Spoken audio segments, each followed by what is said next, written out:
わかる？あなたは都合のいい男だったのよ。中卒でなんにも知らない、扱いやすいおバカさんだったから。尊敬する上司で最愛の恋人だった女性が俺に言う。俺を学歴で見下し、ずっと利用していたことをついに自分の口で告白した。楽しそうに笑いながら。そして最後にとどめの一言を放った。私ね、婚約したの。山本部長と。あんたはお払い箱ってわけ。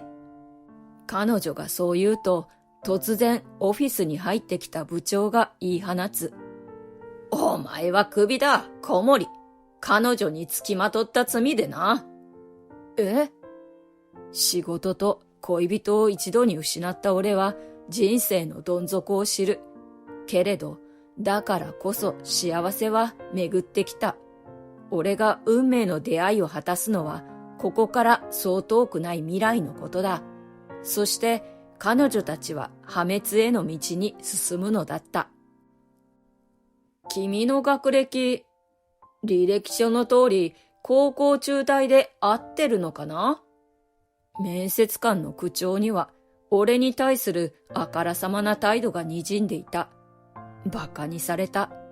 そう感じた俺はカッとなって言い返した。募集要項には学歴不問と書いてありましたが、嘘なんですか？生意気な子供だと色めき立つ面接官たち。すると一人の男性がすっと手を挙げた。どうして中退したの？バカになんてしないから教えてくれるかな？読書が趣味で、本を読みまくってたら出席日数が足りなくなっちゃって。なるほど。面白い。その男性、社長は満面の笑みで言った。そして俺に告げるのだった。面白いから採用だ、と。俺の名前は小森聡。今年で24歳だが、この会社で働き始めて7年の中堅社員だ。つまり17歳からここで働いていることになるのだが、それは俺の学歴が中卒だからである。小森くんを見ていると、人は学歴じゃないって思わされるわ。うちで誰よりも仕事ができるんだもの。それを有浦主任に言われるのがなんとも。先輩社員で直属の上司有浦ひとみさんの言葉に俺は苦笑する。彼女をはじめ俺の周囲には高学歴の人間が多い。というか、俺が中卒で採用されたことが異例中の異例なのだが、学歴なんて関係ないほど小森くんが頑張ったってことよね。そんなところを尊敬しているのよ、私。主任。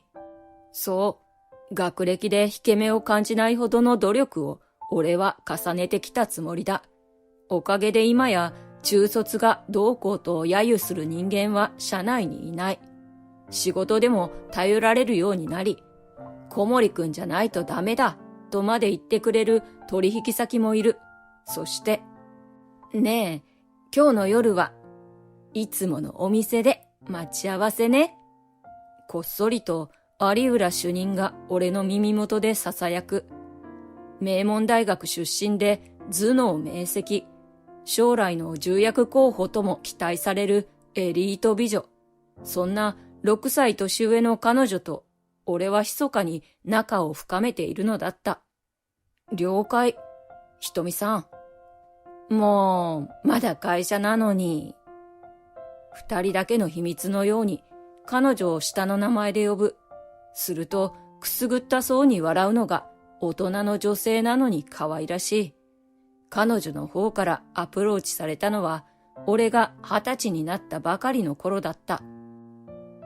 ひとみさんに告白された時が一番頑張ってよかったって思えたよ。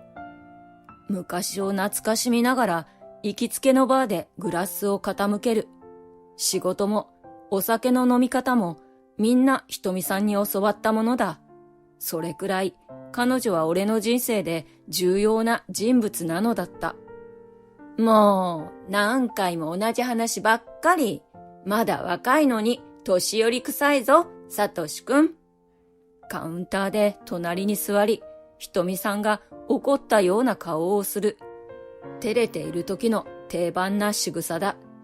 だって、本当に嬉しかったから。ひとみさんが教育係だった頃から、ずっと憧れだったんだ。綺麗で優しくて、仕事もバリバリできて。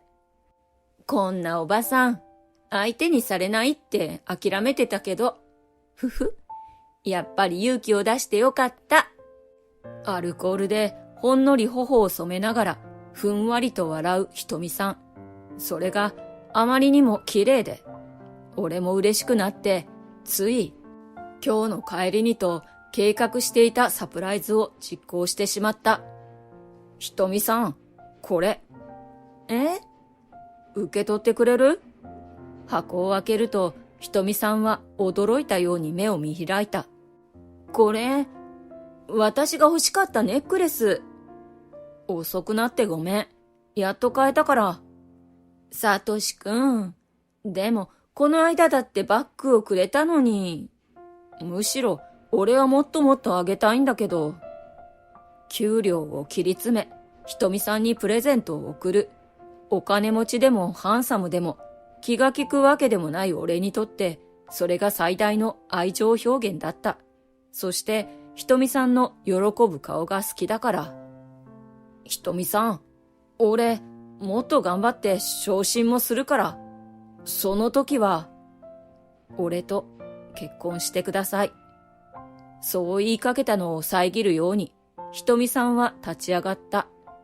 ありがとう、サトシくん。とっても嬉しかったわ。もう帰っちゃうの？ごめんね。明日の会議に備えないと。また会社でね。ヒールをコツコツ鳴らし、颯爽と店を出て行くひとみさん。プレゼントを受け取ってすぐ帰るなんて、冷たい？いやいや、それも彼女の魅力なのだ。はあ、仕事にストイックなひとみさん、かっこいい。要するに、俺はベタ惚れなのだった。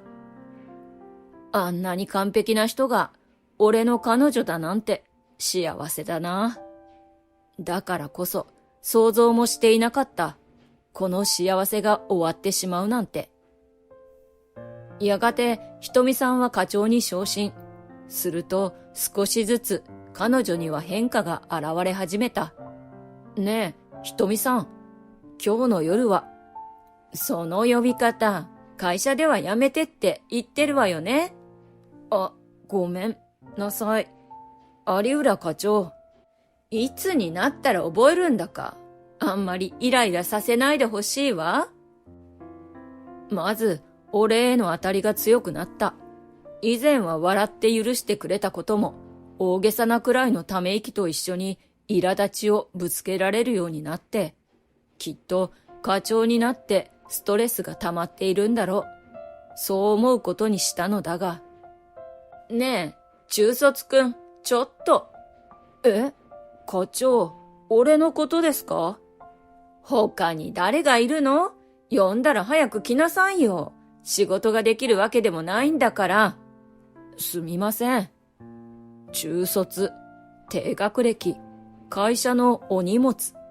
ひとみさんは何かと俺をこき下ろし、見下すようになった。あなたは周囲よりも劣っているんだから、少しでも数をこなして、早く足を引っ張らないようになりなさい。そのくせ、仕事だけは人の2倍も3倍も押し付けられ、俺はだんだんと確実に疲れていった。そして、この7年で積み上げた自信までも、最初からなかったかのように、あっという間に消えてしまうのだった。そして、とうとうその日はやってきた。別れてちょうだい、小森くん。ひとみさんに押し付けられた仕事が終わらず、遅くまで残業していた時だった。そのひとみさん自身がおもむろに言ったのだ。まるで世間話でもするようなトーンで。いいわよね。もう、あなたも散々いい思いができたでしょうし。何を言ってるの？ひとみさん、わからないよ。さすが中卒、理解力がないことね。いつものようにひとみさんが俺をこき下ろす。いつもなら俺が黙って耐えていればそのうち終わるのに。この日はそれだけじゃ終わらなかった。小森くんみたいな人のこと、なんて言うか知ってる？ ATM よ。欲しいって言えば、ほいほい、疑いもせず何でも差し出すから。女慣れしていないから当然よね。これだからダメなのよ。中卒ってのは。まあ、私にとっては都合が良かったけど。わかる？あなたは都合のいい男だったのよ。中卒で何にも知らない、扱いやすいおバカさんだったから。楽しそうに笑いながら、ひとみさんは俺の心に鋭いナイフを突き立ててくるのだった。何回も、何回も。そして最後にとどめの一言を放った。私ね、婚約したの。山本部長と。ひとみさんが廊下に手招きをすると、俺たちの上司で社内一の出世頭が姿を現した。そして慣れた様子で彼女の肩を抱いた。小森、お前を見損なったぞ。部長、それはどういう？周りの人間を使ってずっと自分の仕事をやらせていたそうじゃないか。おかしいと思ったんだ。中卒が当たり前の顔でうちの仕事をこなしているなんて。最近は妙に仕事が滞っているそうだが、ようやく馬脚を現したといったところか。仕事が滞っているのは抱えきれないほどの仕事を押し付けられるからだ。俺に仕事を押し付けられていたかは同僚たちに聞けばすぐにわかる。けれど部長はそれが公然の事実だというかのように、傍らのひとみさんと一緒になって腑に落ちた様子でうなずくのだった。お前はクビだ、小森。クビ？その低学歴で会社の評判を落とし、それを補う努力もしない。しかも嫌がる有浦くんに何年も付きまとっていたとは。上司としてお前にはやめてもらう以外、待ってください。付きまといって、俺はひとみさんと、慣れ慣れしく名前を呼ぶな。怒号とともに部長は一枚の紙を突きつけてきた。退職届だ。今、この場で書きなさい。書いた方が身のためよ。中卒で、しかも前科があるんじゃ、再就職は絶望的だもの。俺は弱い人間だ。手が勝手に紙の上を動き始めた。自分の無実を訴えるより、もっと楽な道を選んでしまったのだ。今、おとなしく身を引けば、表向きは自主退職ということにしてもらえる。今後を考えたら、それが最善なのだと。確かに。では小森、月末まで引き継ぎ資料をまとめるように。退職届を確認すると、部長はにやりと不敵に笑った。あと1週間しかないわよ。頑張ってね、小森くん。ひとみさんはニヤニヤしながら体を部長の腕に密着させた。そして二人は仲睦まじい様子でオフィスを出ていくのだった。呆然とする俺を残して。どうしてこんなことに？その疑問は解決しないまま、1週間後、俺はひっそりと会社を去るのだった。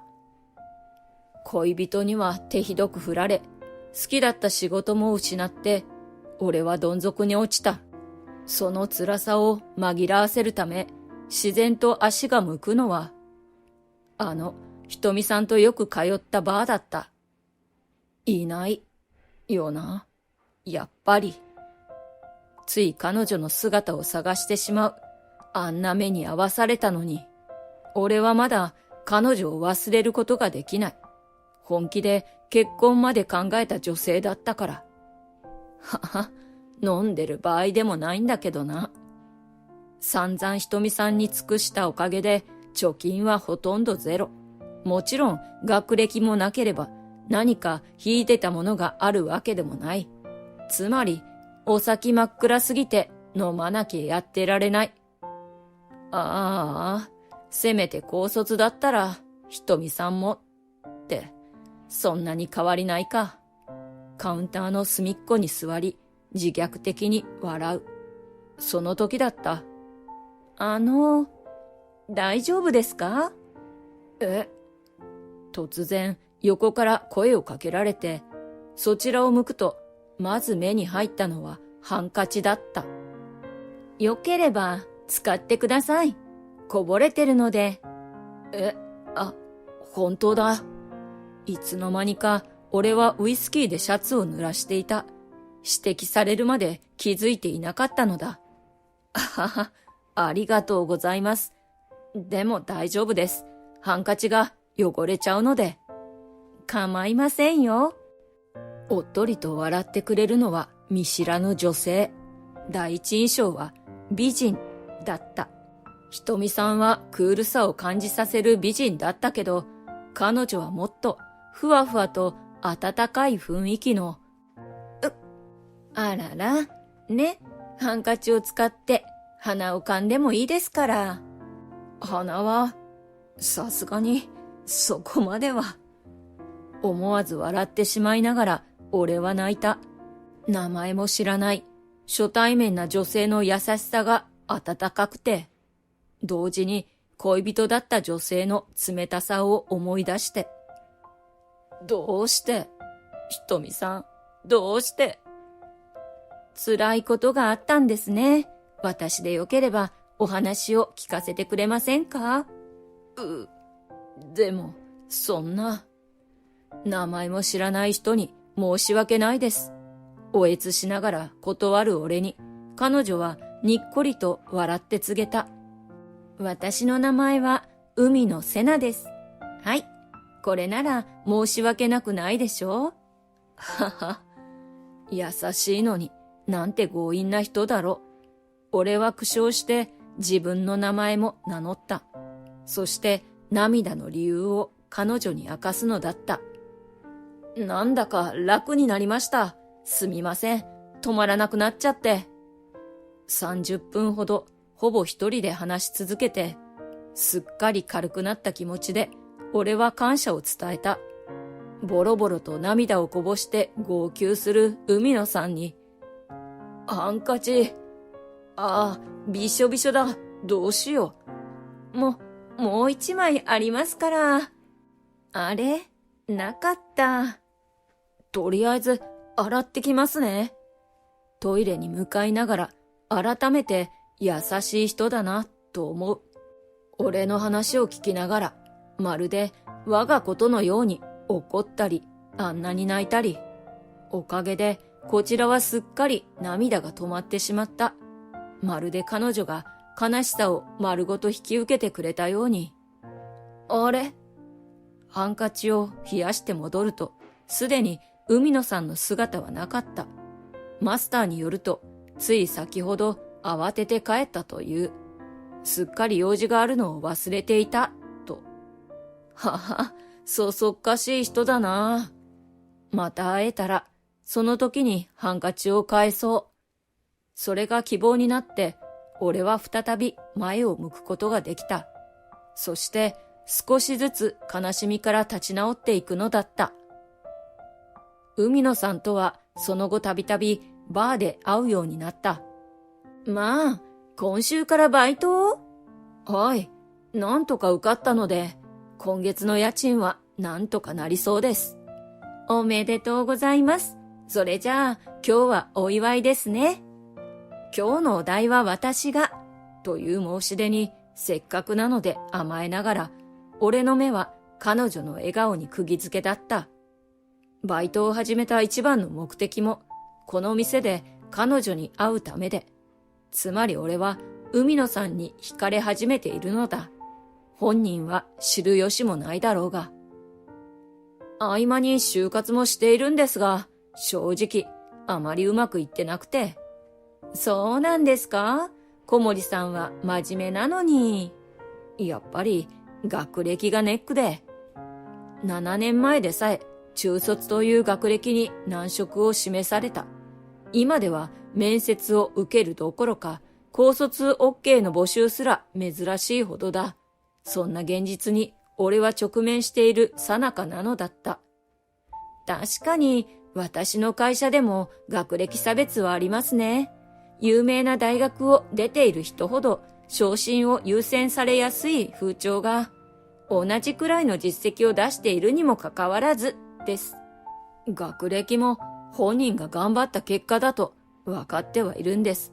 でも、あの会社で俺が認められていたのもまた事実なのに、今はそれを証明する方法がなく、身につけたスキルを示す機会も得られない。じゃあ、俺の7年間は無駄だったんだろうか。そんな愚痴混じりの弱音をつい海野さんに漏らしてしまった。その時だった。それなら資格を取っては？海野さんがふと思いついたように言った。資格？ええ、行政書士なんてどうですか？学歴の制限がないので、誰でも試験を受けることができるそうですよ。行政書士？なんだか難しそうですね。それは俺でも知っている国家資格だった。確か個人や事業者の依頼を受けて公的な書類を作成する仕事だったか。ね、これなら学歴がなくても自分の努力で活躍の場を作れるでしょ？確かにそうですけど、頑張れるかどうか。7年も努力できたのに？その一言はガツンと頭を殴られたような衝撃だった。どうして一瞬でも頑張れないと思ったんだろう。あの7年間、何のスキルもない子供が、所詮中卒だと見下されながら、懸命に仕事を覚えた日々。それを乗り越えるのに比べたら、もっと大変なことなど想像できないはずなのに。はは、なんだかいけそうな気がしてきました。でしょう？小森さんならきっと大丈夫。海野さんの言葉には不思議な力がある。彼女が大丈夫と言えば何でも大丈夫に思えてしまうような。懐かしい。あの頃と同じ感覚。昔のひとみさんもそうやって元気づけてくれたっけ。さよなら。ありがとうございました。小森さん？いえ、独り言です。ようやく俺は完全に吹っ切れた。昔のことは忘れられないけど、ひとまず頭の奥底にしまい込んで前に進もう。そして、海野さん、しばらくの間、ここには来ないことにします。それって、これから忙しくて飲んでる暇もなさそうなので、海野さんに会えないのは寂しいですけど。小森さん、そうですか。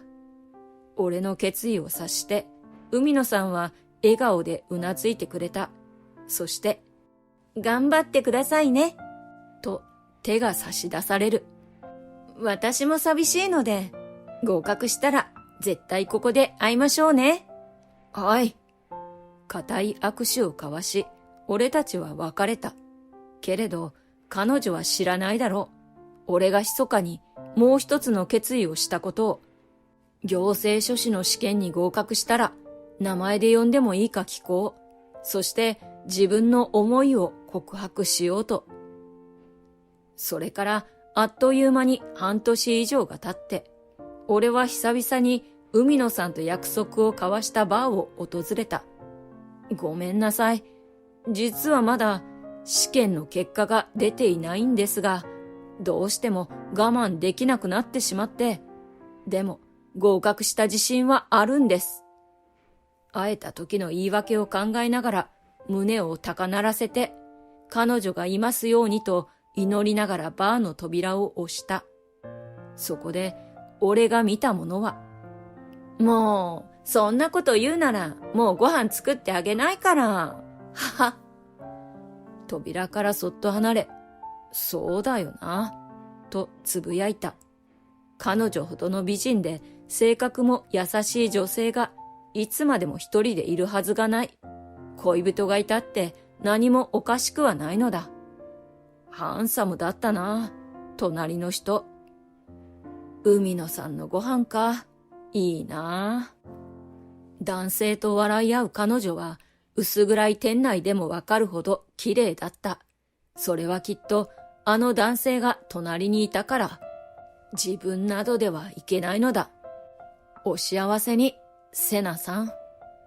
一度くらい名前で呼んでみたかったけど、俺は再び恋が終わったことを察した。そして再びバーから足が遠ざかるのだった。恋心を犠牲にしたおかげとでも言うのだろうか。それから間もなく俺に嬉しい知らせが届いた。行政書士の試験に合格したのだ。そして今日はとある行政書士事務所の面接を受ける日だ。どうも、はじめまして、海野です。事務所で俺を出迎えたのは代表だという人物。体格が良く結構な美形の若い男性だった。海野？何か？いえ、知り合いに同じ名字の人がいまして。ただの偶然でもドキッとしてしまう。恋人がいると知ってから思いを断ち切ることにしたのに。履歴書を拝見しました。小森さんの学歴は高校中退ということで？代表の言葉で一気に現実へ引き戻される。絶対に来ると予想してきた質問。しかし今の俺には心強い武器がある。はい。なので最終学歴は中卒です。しかし行政書士の資格は。そうですか。じゃあ一緒ですね。思わず素で聞き返してしまった。けれど代表はニカッと笑って言うのだった。実は僕もなんです。最終学歴は中卒。そうなんですか？はい。いやー、偶然だな。中卒ですか。事前に調べたが、彼は業界でもやり手で知られる人物らしい。依頼者からの評価も高く、さすが20代で独立しただけのことはある。きっと輝かしい経歴の持ち主なんだろうな。と、まるで遠い世界の存在かのように思っていたのだが。まあ、いろいろと苦労はありましたよ。中卒に仕事は任せられないとか、せめて高卒の人間に担当を変えてくれとか、目の前で言われたりね。それ、わかります。だけど、仕事が終わったら、すっかり態度が変わっていて、それが認めてもらえたんだって嬉しくて。そうそう。中卒ならではの苦労と喜びに、二人で共感し合って、俺と代表はすっかり意気投合してしまった。そして、小森さん、採用です。ぜひ、当事務所で働いてください。いいんですか？つい先日資格を取ったばかりですが。経験は業務の中で積んでいけばいいんです。僕もそうでしたから。自身が苦労した分、あなたは依頼者の悩みにも寄り添えると思うので、そしてそれが僕の理念ですから、一緒に頑張りましょう。と大きな手が差し出された。その手を握り、代表に頭を下げる。こちらこそよろしくお願いします。こうして俺はついに念願の再就職を果たしたのだった。ところで代表とは以前どこかで会ったような気もしたが、再就職の喜び、それに新たな日々のバタバタですっかり本人に確かめるのを忘れてしまった。やがてその真相を知ったとき、俺は思わぬつながりに驚くことになる。早速だけど、クライアントに会ってもらうね。事務所で働き始めて、まだ数日という日の午後、代表は唐突にそう言い、俺を車に乗せた。今は僕が担当だけど、いずれは小森くんにお願いするから、今日は向こうの担当者と顔合わせをするよ。そう言って、運転しながら資料を渡してくる代表。それに目を通すなり、俺は仰天した。クライアントの会社って、すごい大企業じゃないですか。お、知ってる？誰でも知ってますよ。有名ですから。規模だけで言っても、以前の職場など比較にならないほどだ。こんな大企業からも依頼が来るとは、さすが代表。と感心しながら彼の言葉には引っかかる部分があった。いずれ、この会社を自分が担当すると？あと半月くらいしたらかな。いやいや、さすがに無理です。荷が重いですよ。まあまあ、なんとかなるって。楽観的に笑う代表により、車はどんどん進んでいく。そして最終的に、とあるビルの前で止まった。着いたよ、小森くん。もう先方も待ってるから急ごう。はい。緊張しながら車を降り、ビルの中に入る。そして案内された応接室で、俺は思わぬ再会をするのだった。え？小森さん？海野さん。そう、クライアント側の担当者とは、俺がバーで恋をした、海野さんだったのだ。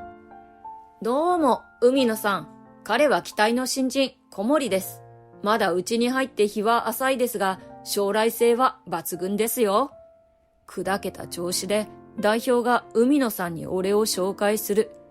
海野さんはポカンと口を開けて、俺と代表の顔を交互に見比べて、よーと代表を名前で呼んだ。なんで、よーが小森さんを連れてくるの？その途端、俺は納得した。彼女の隣にいた男性は代表だ。あの日にバーで見たのは恋人同士ではなく夫婦だったのだ。いや、あの後夫婦になったのかもしれないが、同じ名字だったのは代表と海野さんが結婚しているからか。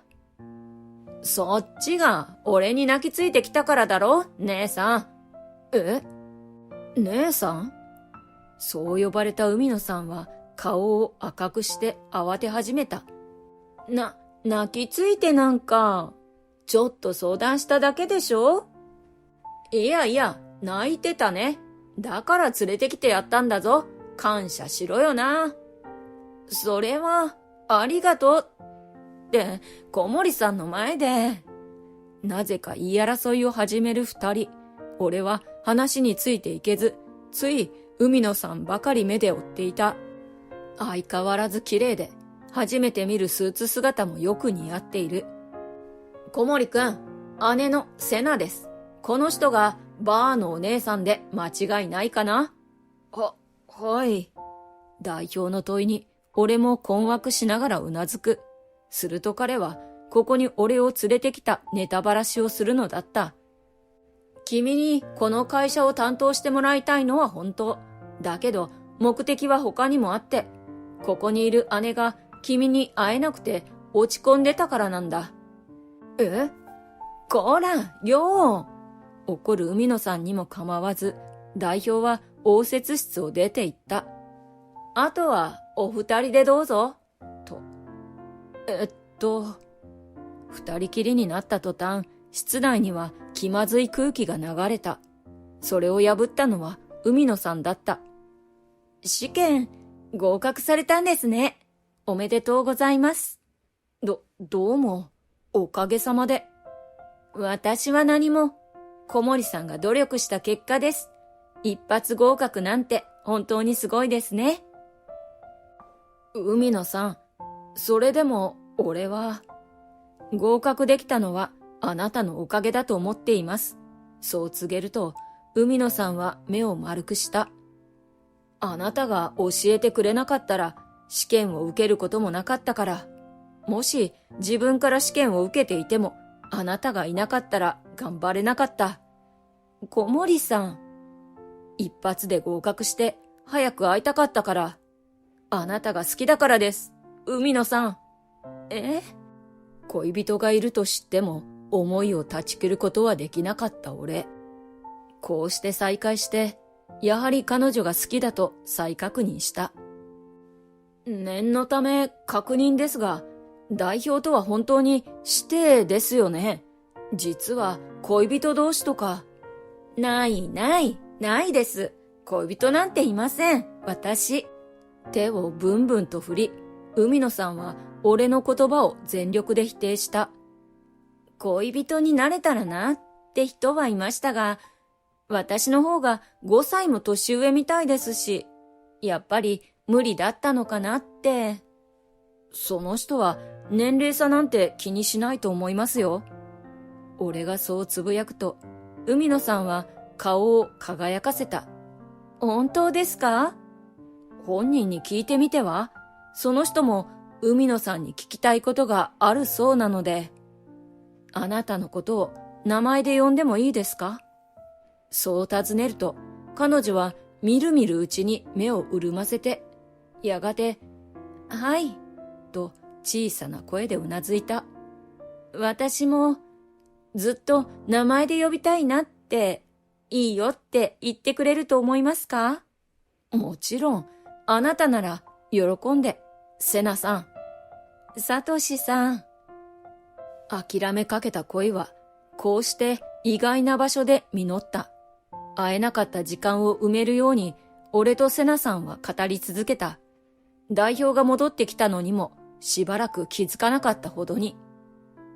結局、帰る頃には日が暮れてしまって、セナさんも代表の車で一緒に帰宅することになった。あの会社、うちの父親が経営してるんだよね。道中、代表がおもむろに言う。ということは、二人は、社長の娘と息子だね。それで良かったことより嫌だったことの方が多かったな。そうね。セナさんの表情も曇り、代表の言葉が本当だと分かった。姉さんは昔から変な男に寄りつかれてばかりだった。大概は金目当てで。まあ、僕も似たようなものだけどね。私がお金を出さないと分かった途端、みんな離れていって、私にはお金以外の魅力なんてないのかなって少し落ち込んじゃいました。そんなこと。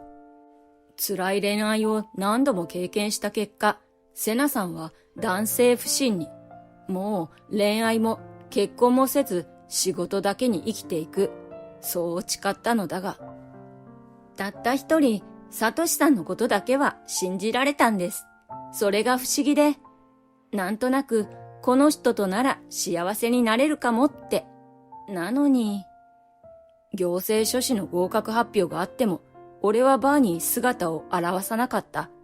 それをセナさんは、結局この人もお金目当てだったとは思わなかった。自分に何か原因があって、俺に嫌われたのだと思ったそうだ。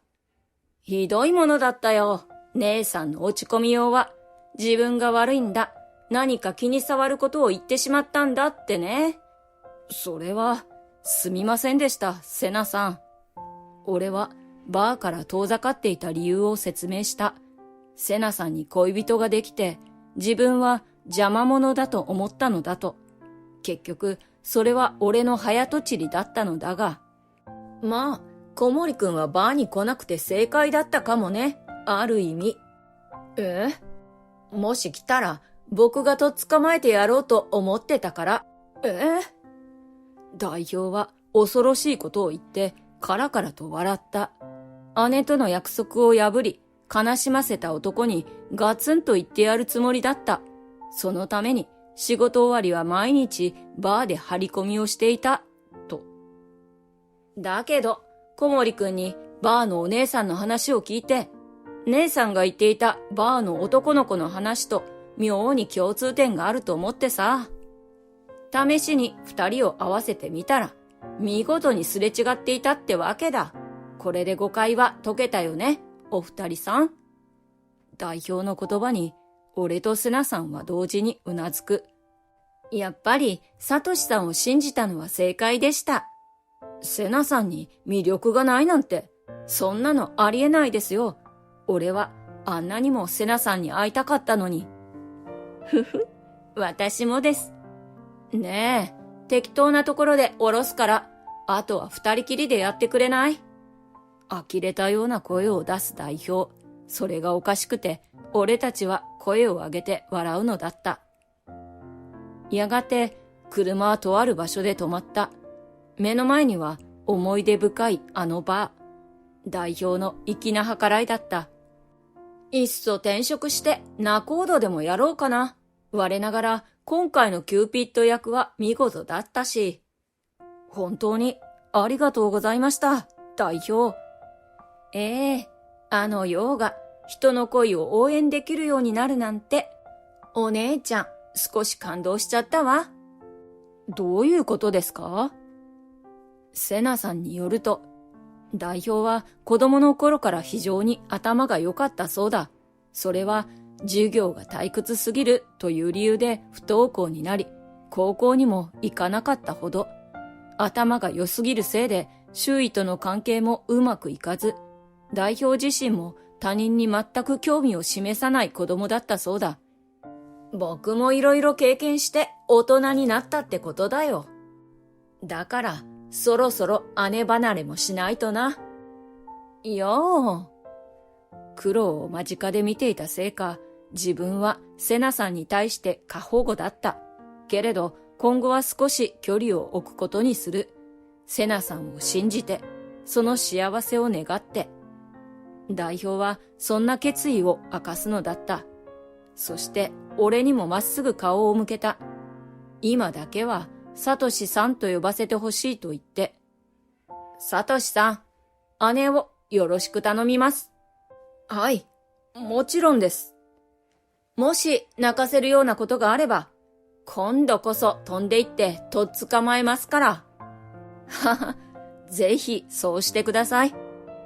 冗談には聞こえないトーンで俺に念押しをして、セナさんには、あまり遅くなるなよ、と言い残し、代表は去っていった。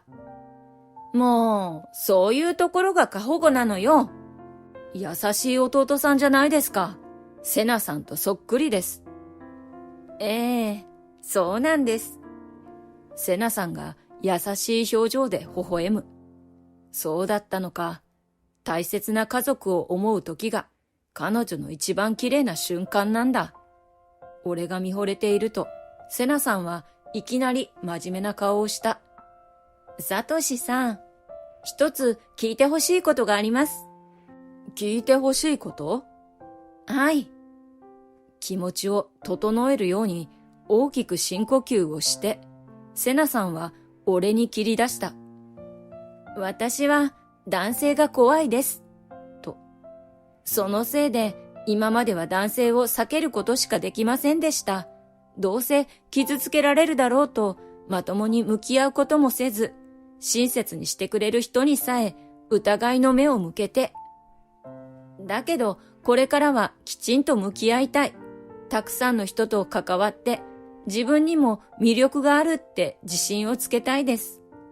そう思わせてくれてありがとうございます、サトシさん。俺が？はい。俺と出会って少しだけ男性が怖くなくなった。だから勇気を出してみようと思えたと。セナさんは晴れ晴れした笑顔で教えてくれた。ところがすぐに表情を曇らせてしまった。でも完全に怖くなくなったわけではなくて、普通のみんなのような恋愛はできないかもしれませんが。そんなこといいじゃないですか、別に。彼女が安心するように代わりに俺が笑ってみせる。何が普通かなんて二人で決めればいいんです。たくさん話し合いながら二人のペースで進みましょうよ。サトシさん。そうですね。セナさんも笑い、一緒にバーの扉を押す。二人にとってこの日は忘れられない記念日になった。何年経っても同じ日には必ずこのバーを訪れるほどに。それから数年後、俺は行政書士として代表にも太鼓判を押されるほど一人前に、多くのクライアントを抱え、充実した日々を送っている。セナさんは実家の会社を継ぐため、本格的に後継者修行を始めた。お互い多忙だが、公私にわたるパートナーとして、順調に仲を深めている最中だ。けれど、それに水を差すような出来事が起こった。元恋人の瞳と街中で偶然にも再会したのだ。久しぶりね、サトシくん。元気だった？自分がした仕打ちを忘れたように平然と話しかけてくる瞳。だが、その姿は昔とかけ離れていた。昔はきっちり着込んでいたスーツが、今はヨレヨレにくたびれていて、常に手入れされていた髪や肌はすっかり荒れてボロボロになっていたのだ。そういえば、噂で聞いたような気がする。俺がいた会社は、かなり経営が傾いてしまったのだと。山本部長と二人で高学歴な社員だけがいる会社を作りたかったの。だから学歴が良ければ優遇して、そうじゃない社員は能力があっても追い出して。結果、まともに会社が動かなくなっちゃった。結局、山本には捨てられるし、給料は年々下がるばっかりだし。聞いてもいないのに、瞳はブツブツと現状を訴えてくる。嫌な予感がして、俺は無視して立ち去ろうとした。その時だった。ねえ、戻ってこない？もう山本もリストラされたし、今なら出世し放題よ。俺の腕にぎゅっと体を押し付け、上目遣いで囁いてくる瞳。色仕掛けのつもりだろうか。昔であれば、少しは心が動いたかもしれないが、今の変わり果てた姿では、ただただ不気味なだけだった。私もフリーだし、今なら結婚できるわよ。話してください。もはや視界に入れるのも嫌だ。乱暴に腕を振りほどこうとした。その時。残念でしたね。この人は私と結婚する予定なので。俺と瞳を引き剥がすように強引に割って入る人物がいた。デートの待ち合わせをしていたセナさんだった。誰よ、あんた。敵意むき出しで噛みつく瞳にセナさんは平然と答える。バッグから名刺を出しながら。私はサトシさんの婚約者ですよ。それからこういうものです。婚約者という言葉にも会社の名前にも圧倒されたのだろう。瞳は悔しそうな顔をして、やがて去っていくのだった。きっともう現れることはないだろう。そんな予感がした。さあ、気を取り直して行きましょうか。はい。差し出された手を握り、二人並んで歩き始める。今日のデートは結婚式の打ち合わせだ。ウェディングドレスを試着した彼女はきっとすごく綺麗だろう。そんな想像とともに俺は顔がにやけるのを抑えきれなかった。子供の頃、多くの人が大人に言われたはずだ。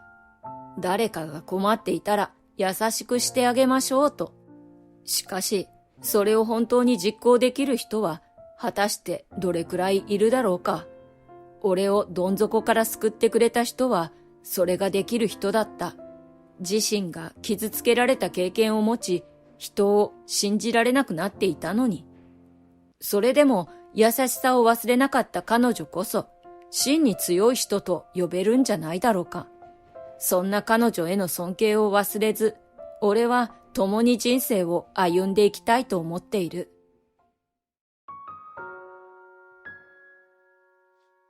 大学の駐車場に止めてあった俺の車と、いつもチャラチャラしている学生、本郷の高級車が接触していた。ああ、どうしてくれるんだよ。言っておくけど、俺の車の修理代、高いよ。500万はかかるな。貧乏人に払えるのかな。そうだな。この場で土下座して、大学辞めたら勘弁してやる。うちは金持ちだからな。貧乏人であっても誠意を見せたら許してやんよ。俺が駐車した時、そこは空いていたはず。明らかに後から駐車した高級車がぶつかったとしか思えない。本郷と取り巻きたちはゲラゲラ笑っている。非常に不愉快だ。いいだろう。500万。きっちり払ってやる。は？まさか俺が払うと思っていなかったのか。本郷は唖然とした顔をしていた。500万はふっかけすぎだろうと思ったが、奴と決着をつけるにはいい機会だった。俺の名前は吉田悟。実家は特殊な自営業だ。わけあって一般家庭とは程遠い環境にある。幼い頃から俺はおとなしい性格で、暴力や争い事を嫌っていた。だが、男だから、後継ぎだからという理由で、ありとあらゆる武道を習わされた。どれも一発の実力がつくことはなかった。争い事を避けようとする性格に向かなかったのだと思う。父は俺を臆病者だと罵った。しかし、そんな俺を慰めてくれたのは音楽だった。なぜか家には古いグランドピアノがあった。詳しく話してくれなかったが、母が祖母から譲ってもらった大切なピアノだという。俺が落ち込んでいると、母はよくピアノを弾いてくれた。弾き語りでいろんな歌を歌ってくれた。流行りの新しい曲よりも昔の名曲が好きだった。母の澄んだ歌声とピアノの奏でる曲を聴いていると、曇っていた心が晴れ渡っていくようだった。そんな俺が演奏に興味を抱くのは当然だった。自分でも弾いてみたいと言うと、母は喜んだ。父の手前、習いに行くのは無理だったが、母が熱心に教えてくれた。ピアノを弾くのは思ったよりも向いていたようだった。時間を忘れるほど夢中になった。ぐんぐんと上達して、母が教えられる範囲を超えると、講師を雇ってくれた。俺は将来音楽に携わる職業に就きたいと思うようになっていた。俺が音楽を学ぶために大学進学したいと言うと、父は断固として反対した。高校を卒業したら家業を手伝わせるつもりだったからだ。しかし、俺の決意は固かった。全面的に俺の味方になってくれたのは母だった。昔、母はピアニストになるのが夢だった。いろいろと事情があって、音大に進学するのは叶わなかったらしい。なんだかんだ言って父は母に弱い。最終的に父が折れた。家を出るのは許可できない。自宅から通える大学ならいいと大幅に譲歩してくれた。決めたのは音大ではなく、総合大学に設置された音楽科だ。プロのアーティストを目指すだけでなく、音楽表現、音楽教育、音楽療法も学ぶことができる。俺自身の経験から音楽によって人を癒したい、励ましたいと思うようになっていた。準備期間は短かったが、母が雇ってくれた講師のおかげもあって、無事合格できた。4月から俺も晴れて大学生となった。俺は高校まで進んで友人を作ろうとしなかった。それは家の家業があまり世間的によく思われていなかったからだ。家は家、悟は悟。大学に進学した以上、自分で道を切り開いていくのよ。多くの人と出会って、広い世界を知って、たくさん学んでらっしゃい。入学式の朝、母が投げかけてくれた言葉で、心の重しが取れた気がした。大学では明るく振る舞うよう心がけて、男女に関係なく友人を作った。音楽科で本格的に学ぶのは思った以上に楽しかった。俺はキャンパスライフを満喫していた。大学では音楽の基礎理論だけでなく、様々なコースが選べる。音楽に携わる職業には、プロの演奏家や教師以外にも数多くの選択肢があるからだ。そんな中、俺が興味を抱いた一つに作曲コースがあった。俺は学びながら自分でも実践しようと曲を作るのに夢中になった。ただ、音楽を本気で学びに来ている同級生に聞かせられる自信は持てなかった。授業が終わった後に一人居残ってピアノを弾きながら作曲する日が続いていた。まだ歌詞などつけられない。誰に聞かせるわけでもない。感情の赴くまま、メロディーを紡いでいく作業。今まで他人に感情を吐き出す機会に乏しかった俺にとって、音楽で表現してみるというのは思いのほか楽しい時間だった。今は自分自身の過去を思い出して曲を作っている。生まれ育った環境に悲嘆していた俺が音楽に出会い、目指すべき道を見つけたところまで、一通りピアノを弾き終えたところで、やりきった満足感に包まれた。素敵な曲ね。俺は慌てて振り返った。まさか人がいるとは思わなかったのだ。あなたは一年生ね。今のなんて曲？聞いたことがないわ。教えて。口をパクパクさせるばかりの俺に向かって、その女性はいきなり距離を詰めてきた。ふんわりと上品な香りが鼻孔をついた。彼女の名前は有村ののか。音楽家の一学年上の先輩だ。よく手入れされた艶やかな長い黒髪が特徴で、気品のある顔立ち、深層のお嬢様を思わせる美しい女性である。彼女のことは学科、学年を超えて知れ渡っていた。見た目こそお嬢様っぽいが、明るく親しみやすい性格だと聞いていた。当然、学内の男子学生に非常にモテる。ただし、特定の誰かと交際しているわけではなさそうだ。年上の社会人と付き合っているのではないかと囁かれていた。あ、これは、俺の作った曲で、まだ完成してなくて。自分で作ったの？すっごい。そんなに良かったかな。感動しちゃった。演奏は荒削りだけど、感情が込められていて、演奏者の思いがよく伝わってきたの。キラキラした目でべた褒めしてくれるののか。今までピアノを習わせてもらったが、発表会やコンクールに出ることは皆無だった。父の強い反対があったからだ。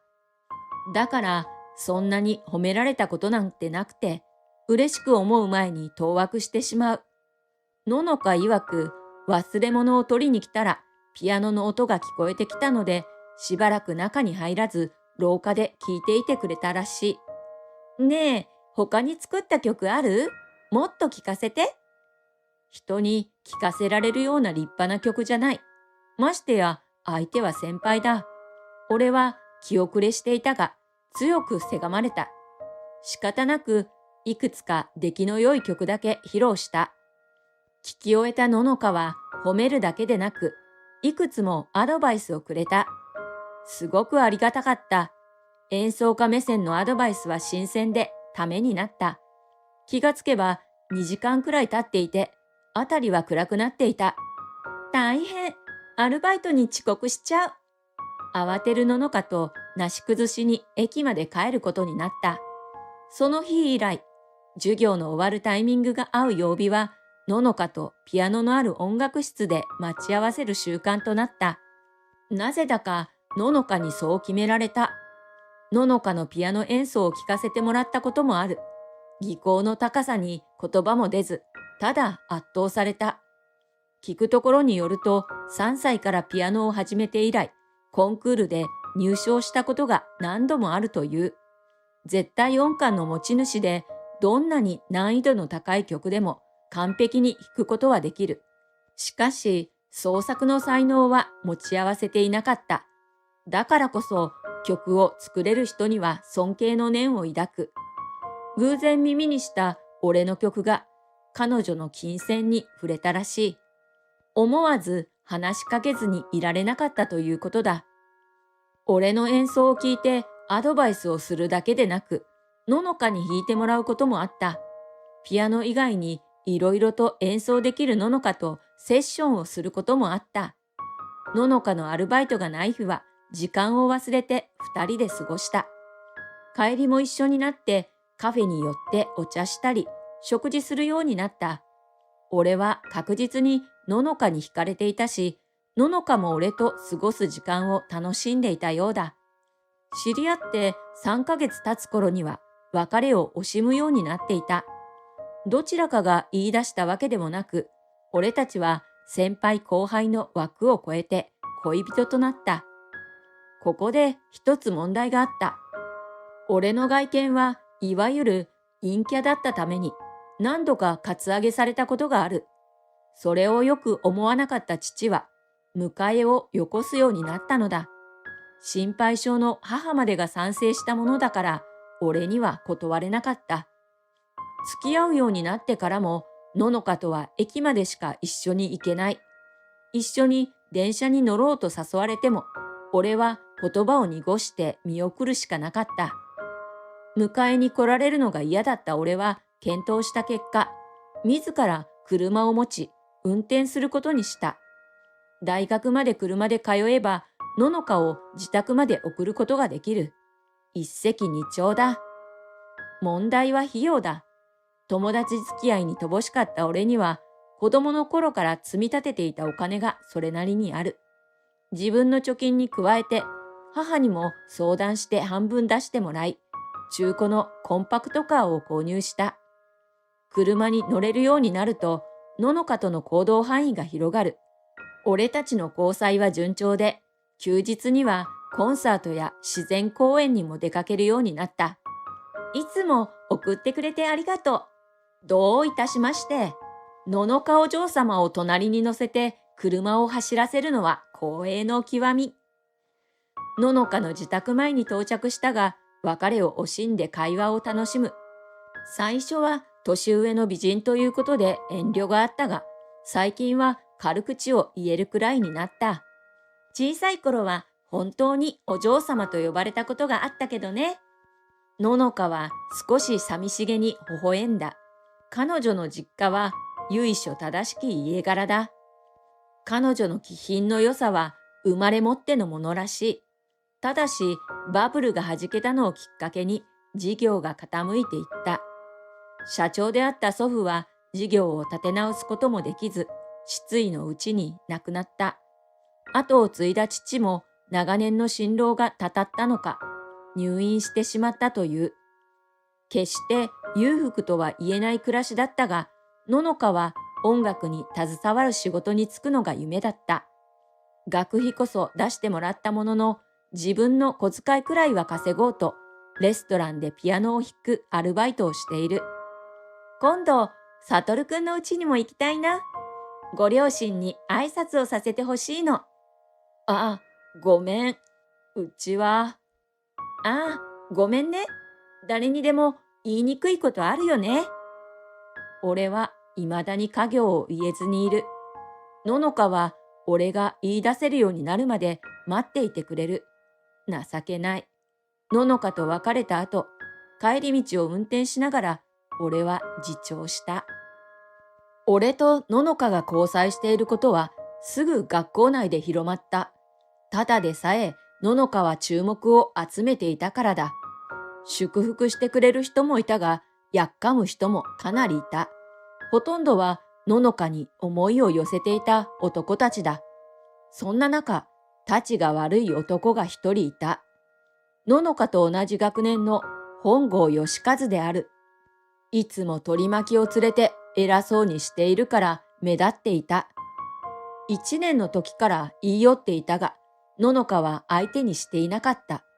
道楽息子らしく、金に物を言わせた言動と派手な身なり。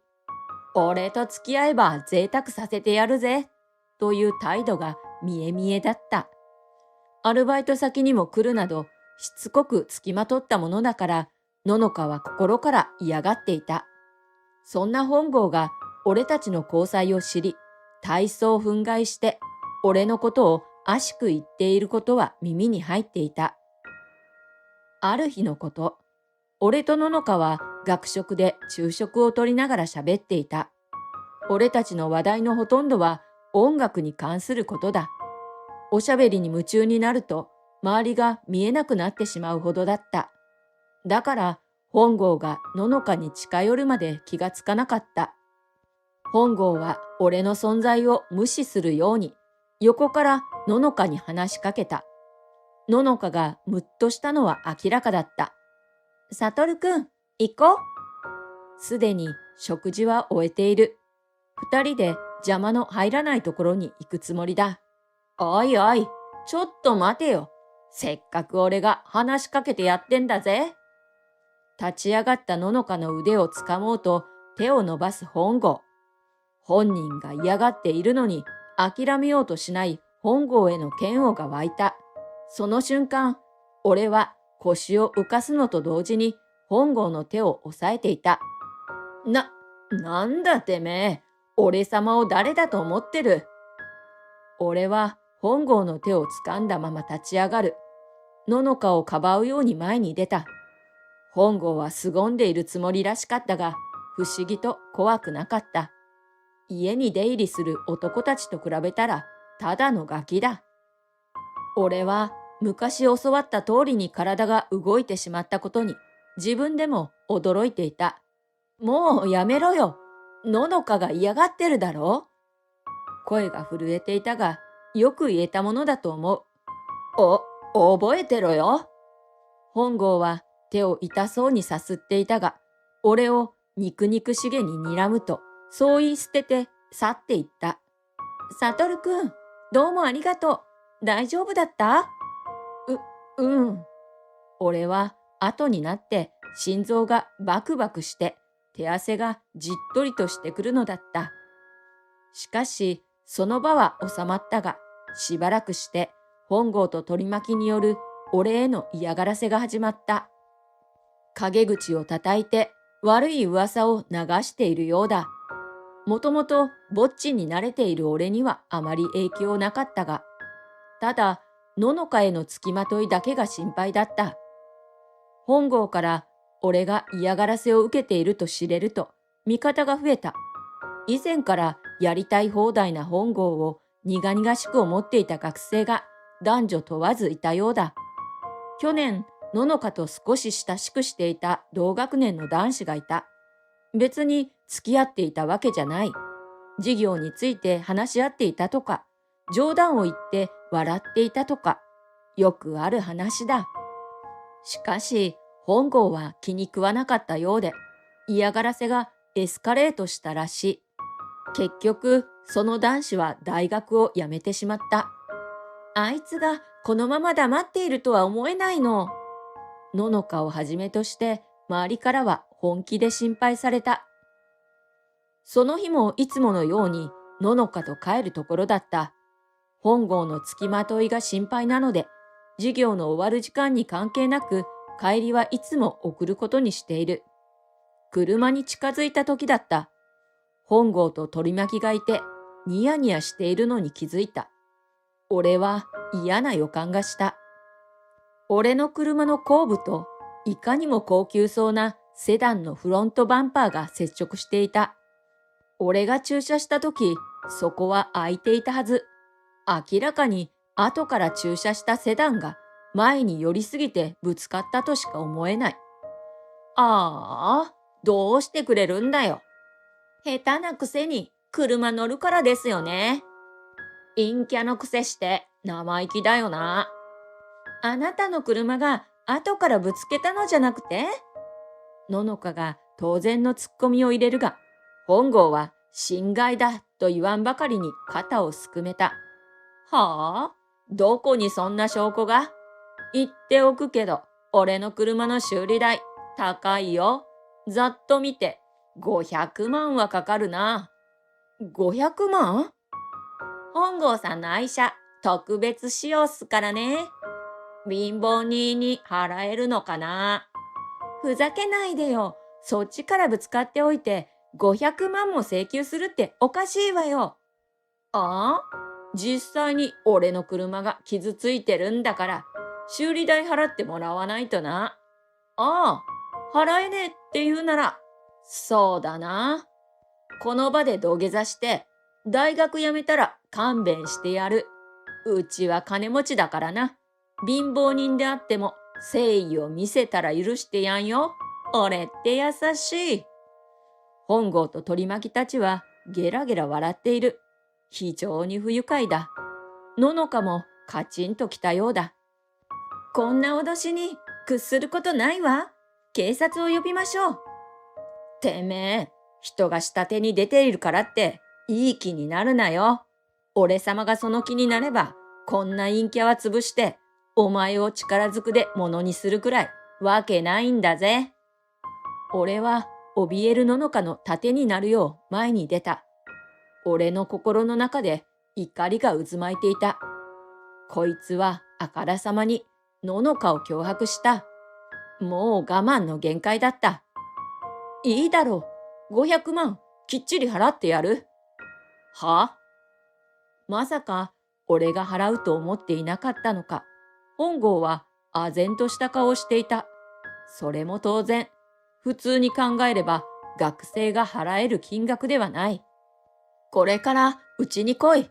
その代わり、ののかには今後一切関わらないと約束しろ。は、本当に払えるんならな。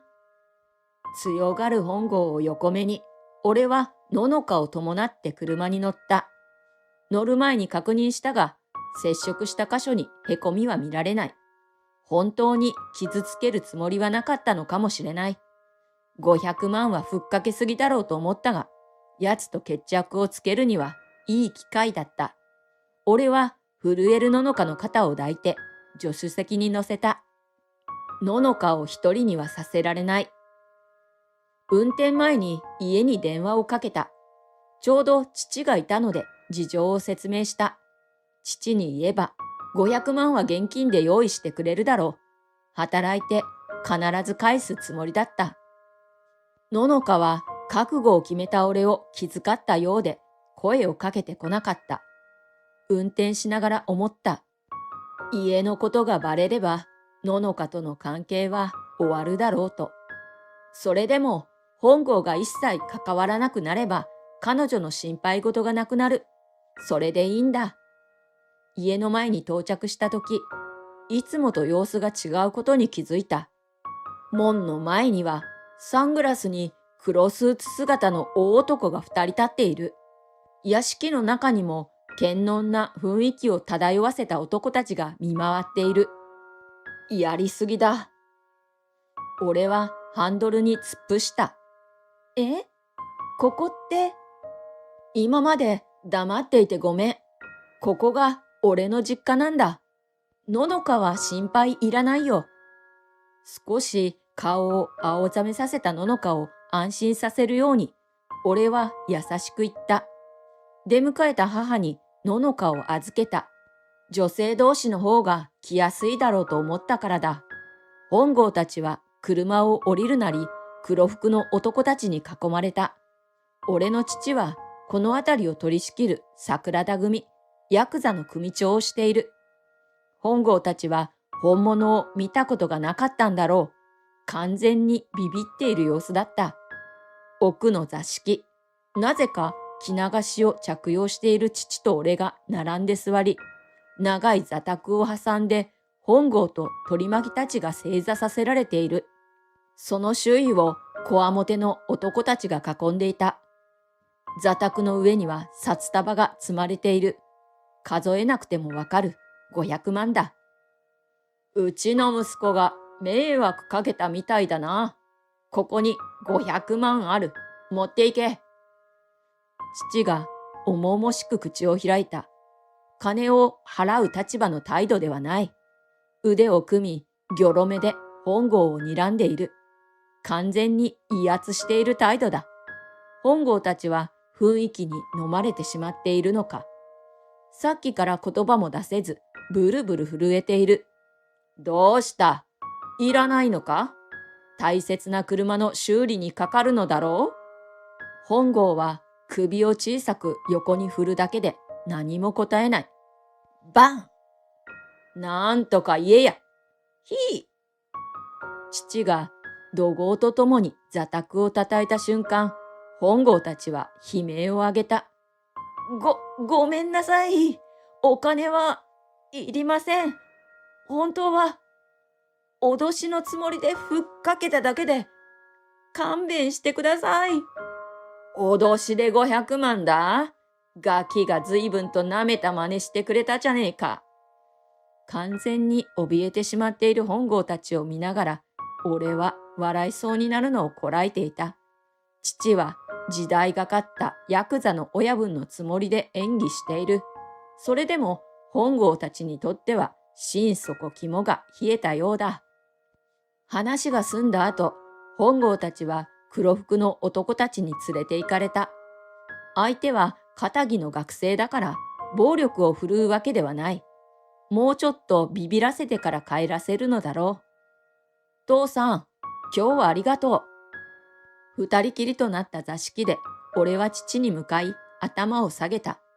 父は目を丸くしていた。思春期に入ってから父とは意見が衝突することが多かった。面と向かって頭を下げることなどあまりなかったからかもしれない。親子だから当たり前だ。父は珍しく照れているようだった。こちらは済んだ。俺にとって問題はののかだ。母に任せてあるから怖い思いはしていないと思うが。まあ、そうなの？意外ね。悟が。そうなんですよ。悟くんってぶっきらぼうだけど優しくて。俺は思わぬ光景に唖然とした。母とののかは和気あいあいと喋っている。しかも、俺のことを喋っている？あら、もう話は済んだの？うん。ゆっくり話していればよかったのに、ののかちゃんと話が弾んじゃって。こんないい子なら、もっと早く連れてきてほしかったわ。私も、早くお母様とお会いしたかったです。悟くん、なかなか家のことを話してくれなかったから。ごめん。予想以上に母とののかは仲良くできたようだ。実を言うと母とののかの境遇はよく似ている。母もかつては社長令嬢であった。学生の頃に会社が倒産して大層苦労していたらしい。アルバイト先で客として出会ったのが父で、一目惚れして口説き落とした。両方の親に反対されつつも大恋愛の末に結婚したと聞かされた。だから今でも父は母に弱い。いい子じゃないか。大切にするんだぞ。いつの間にか父が背後にいて肩を叩かれた。言われるまでもない。俺はののかのそばにいたいと思っている。でも、ののかは。俺がうつむいていると、ののかが凛とした声で言った。お父様、お母様、これからも悟くんとお付き合いさせてください。父と母はニコニコしてうなずいた。ののか、いいのか？いえ、こんなだけど。こんなってなんだ？いや、私、気にしないわ。こんなに素敵なお父様とお母様じゃない。悟くんは私のこと、身を挺して守ってくれたし。私、悟くんとずっと一緒にいたいの。こうして、俺とののかの仲は両親公認となったのであった。大学では本郷の嫌がらせに屈することなく、ののかを守ったということで、俺の評判が上がったようだ。あれから本郷を大学で見かけることはなかった。いつの間にか辞めていたらしい。海外の大学に行ったという噂を聞いたが、どうでもいいことだ。今回の件で父の態度が軟化した。母の説得も聞いたようだ。今時実子だから家業を継がなければならないということはない。本当に音楽が好きなら、とことんやってみろと言われた。俺とののかが演奏しているのがいつの間にか知られて、学内で評判になっていた。学園祭でも披露したら拍手喝采を浴びた。一般のお客さんにも聞いてもらおうと路上パフォーマンスを始めてみた。よく動画に上がっている〇〇を演奏してみたという内容に近い。結果的にこれが大成功を収めた。ネットニュースでも取り上げられて知名度が上がっていった。美しすぎる路上ピアニストといったタイトルからして、ののかの美貌が大きいのだろうと思っていた。中には俺が作った曲を褒めてくれる意見もあって嬉しかった。ついにレコード会社から声がかかり CD を出すことになった。俺は生まれた環境に絶望して自分から殻に閉じこもっていた。だけど大好きな音楽によって救われた。愛する人にも出会えたし、家族ともうまくいっている。人は気持ちの持ちようで人生を変えていくことができる。これからも俺は音楽で人生を切り開いていけたらいいと思っている。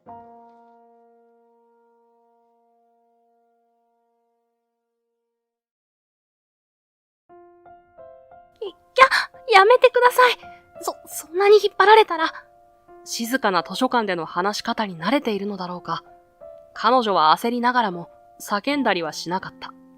小声でやめてと連呼している。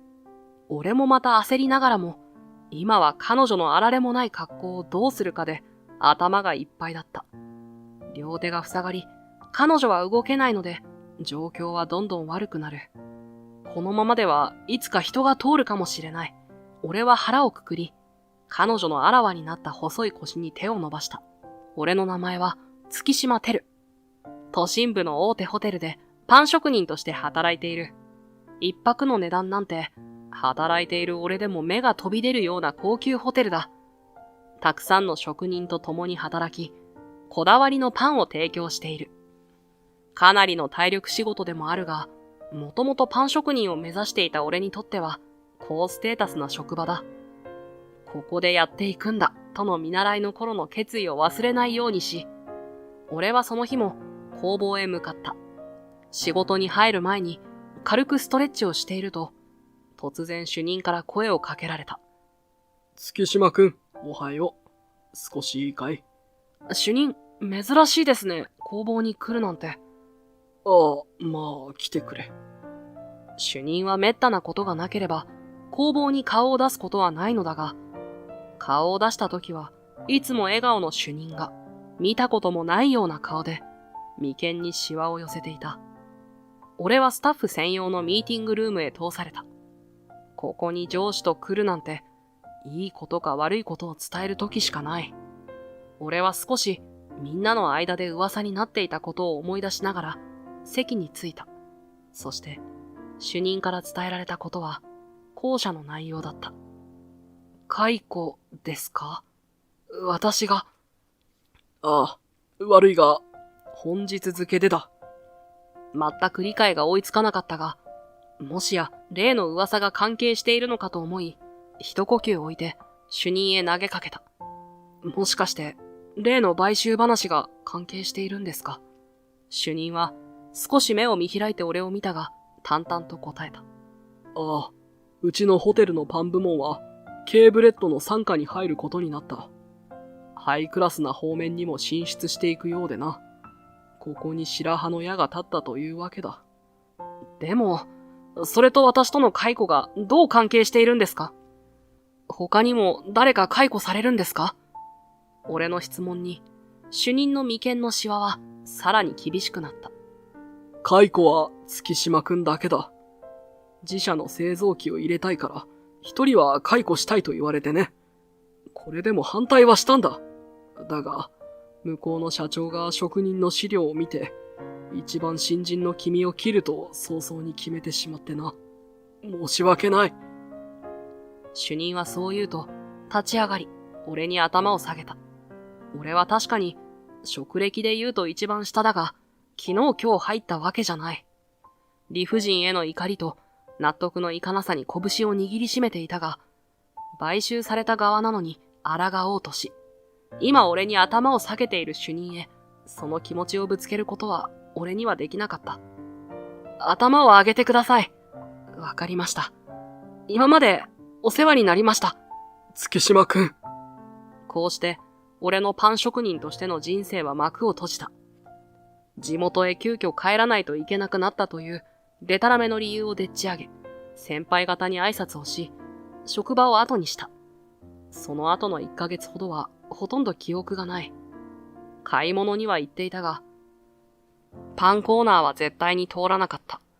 嫌でも、あの会社のロゴが目に入るからだ。もうパン作りにこだわるのはやめようと、何度も思い仕事を探そうとしたが、無意識にパン屋の求人ばかり探している自分に辟易していた。そんな時だった。なんとなくつけていたテレビに目をやると、海辺の街が特集されていた。そう、俺の育った街も海辺だった。もう10年も帰っていない。せいぜい正月に挨拶の電話をする程度だった。知らない海辺の映像だが、俺の頭には懐かしい思い出が蘇ってきた。物心ついた頃から父親と2人で過ごした街。友達たちと目的も決めず海辺を走ったり、パンを食べながら突拍子もない夢を語ったり、図書館にもよく通っていた。行き詰まったら原点に戻れか、親父によく言われてたな。俺はスマホを取り、少し緊張しながら電話をかけた。1週間後、俺は懐かしい場所に立っていた。降りたのは、俺一人の駅。電車は1時間に1本あるかないかの街だ。空を遮るビルなどはなく、空と海の境界線がわからないほど、どちらも青い。ここが俺の故郷の街だ。10年も経っているのに何一つ変わっていなかった。ホテルを解雇された後、俺は父親に実家へ戻ると連絡した。父親は少し黙った後、何も聞かずに帰ってこいと言ってくれた。豪快な人なので、その優しい口調に少し俺は戸惑ってしまった。10年ぶりとはいえ、全く迷うことはなかった。目の前の曲がり角を曲がれば実家だ。昔のように子供のたまり場になっているのだろうと、少しはにかみながら、俺は角を曲がった。そこは、子供がいるどころか、シャッター街になっていた。そして、俺の目には、半分剥がれたパンの月島の看板が目に入った。俺の実家はパン屋だった。パン職人の父親が一人で切り盛りし、俺も小さい頃から見よう見まねで手伝っていたものだ。俺が職人になったルーツはここにあった。何があったのかと焦りながら、俺は裏にある玄関へ急いだ。戸を開けようとしたと同時に、向こう側から戸が開いた。テル、今から迎えに行こうかと思ってたんだぞ。元気か？お帰り。親父、ただいま。そこから特に会話もなく、俺は懐かしい自分の部屋に荷物を置き、居間へ向かった。途中パン屋側を覗いたが、材料は一切なく、器具はきれいに片付けられていた。親父は慣れない手つきで、お茶と茶菓子を用意していた。疲れただろう？どうだ久々の故郷は。なんも変わってないだろ？昔と変わらず豪快な親父を前にすると、店のことを聞き出しにくくなってしまった。だが、聞かずにいられるわけがなかった。親父、店はどうしたんだよ。俺何も聞いてないぞ。ああ。親父は少しおとなしくなり、お茶を一口飲んで話し出した。閉店というより廃業だ。駅からは見えなかったか？向こうの街に大きなショッピングモールができてな。それでも頑張ってたんだぞ。でもな、売り上げは下がる。材料費は上がるで、どうしようもなくなってな。バシッと腹をくくったってわけよ。親父はこんな性格だが、材料には特別にこだわりを持っていた。それが昨今の情勢に合わなかったのだろう。そんなの何か変えるとかできただろう。店が潰れるまでこだわることだったのか？親父にとってこの店は宝だっただろう。俺には親父が世渡り下手に感じ、思わず声を荒げてしまった。そんな俺を親父は大笑いした。やっぱりそう言うと思ったんだよ。こんなことお前に言ったら心配かけると思ってな。なあ、テル。正直言うとな。店は畳みたくなかったさ。でもな、気に入らねえパンをお客さんに売ることなんて、俺にはできなかっただけだ。親父はせんべいを食べながら、また豪快に笑い出した。親父は今、隣町の工事現場で働いているらしい。パンをひたすら作ってきた腕は、あっという間に日焼けしたものに変わっていた。たとえ俺が廃業のことを知っていたとしても、きっと結果は変わらなかったのだろう。ただ、自分の解雇とも重なり、少し寂しかっただけだ。俺は、実家へ帰ってきた理由を軽く話し、部屋へと戻った。親父は少しのんびりしろと言ってくれた。確かに、何にもとらわれず、ゆっくり考えるのには、この街はぴったりだった。翌日から、俺は街の散歩を始めた。のんびり海を眺め、ゆっくりと緑の中を歩いていた。何気なく歩いていたつもりだったが、目の前に懐かしい建物が現れた。あ、そうか。いつもこのルートで来てたんだっけ。それはよく通った図書館だった。試験勉強もそうだが、パンや食の歴史などを読み漁りに来ていたのだ。懐かしくなり、俺は中へ入った。相変わらず静かで、今日はまだ人もいないようだった。受付にも人がおらず、返却された本を片付けている職員が一人だけいる。俺はあの日のように食のコーナーへ向かった。一番端にあり、全くの死角になっている。学生の頃は席へ戻るのが面倒で、そのまま座って読んでいたものだ。さすがに、この年でそれはできなかったが、適当に本を取り、その場でパラパラと目を通していた。読み出すと止まらないもので、俺は本を戻し、次の本を取ろうと体を動かした。その時だった。ドン。俺は誰かにぶつかってしまったらしい。とっさに前を見ると、抱えていた本をどうにか支えながら立っている女性がいた。あ！俺はとっさに謝ろうと頭を下げようとしたが、目に入ってきたのはとんでもないものだった。少し短めのシャツは本を抱えているために少し上へ上がっている。それだけならまだいいが、スカートは逆にホックが外れ、左半分が垂れ下がっていたのだ。つまり、腰、へそ、そして下着がチラ見せ以上の状態になってしまっていた。それには彼女も気がついているようで、微動だにせず本を抱えながら足をプルプルさせている。少しでも動こうものなら、ホックの外れたスカートが完全に足元へ落ちてしまうからだ。やだ。俺は一瞬固まってしまったが、この状況に既視感を覚えた。だからだろうか、すぐに行動できた。すまん。俺はギリギリで目をつむり、彼女の落ちかけているスカートを引っ張り上げ、腰あたりで握った。とりあえず本を置いてくれ。俺全然見てないから。はい。彼女がしゃがむのに合わせて、俺も目をつむりながらしゃがんだ。本を置く音と、同時に彼女の手が俺の手の上へ来て、スカートを握った。俺は任務を達成したかのように、大きく息を吐き、その場へ座り込んだ。さすがに、彼女の顔は見られなかったが、彼女の方から声をかけてきた。ありがとうございました。月島先輩？ああ、星野。やっぱり。彼女は両手で口元を押さえ、飛び上がろうとした。俺はとっさにまたスカートを握り、あからさまに大きなため息をついた。はあ、変わらないな、星野は。先輩もいつ戻ってきたんですか？嬉しいです。それより、ちゃんとサイズの合う服着ろよな。これは、おばあちゃんの形見なんですよ。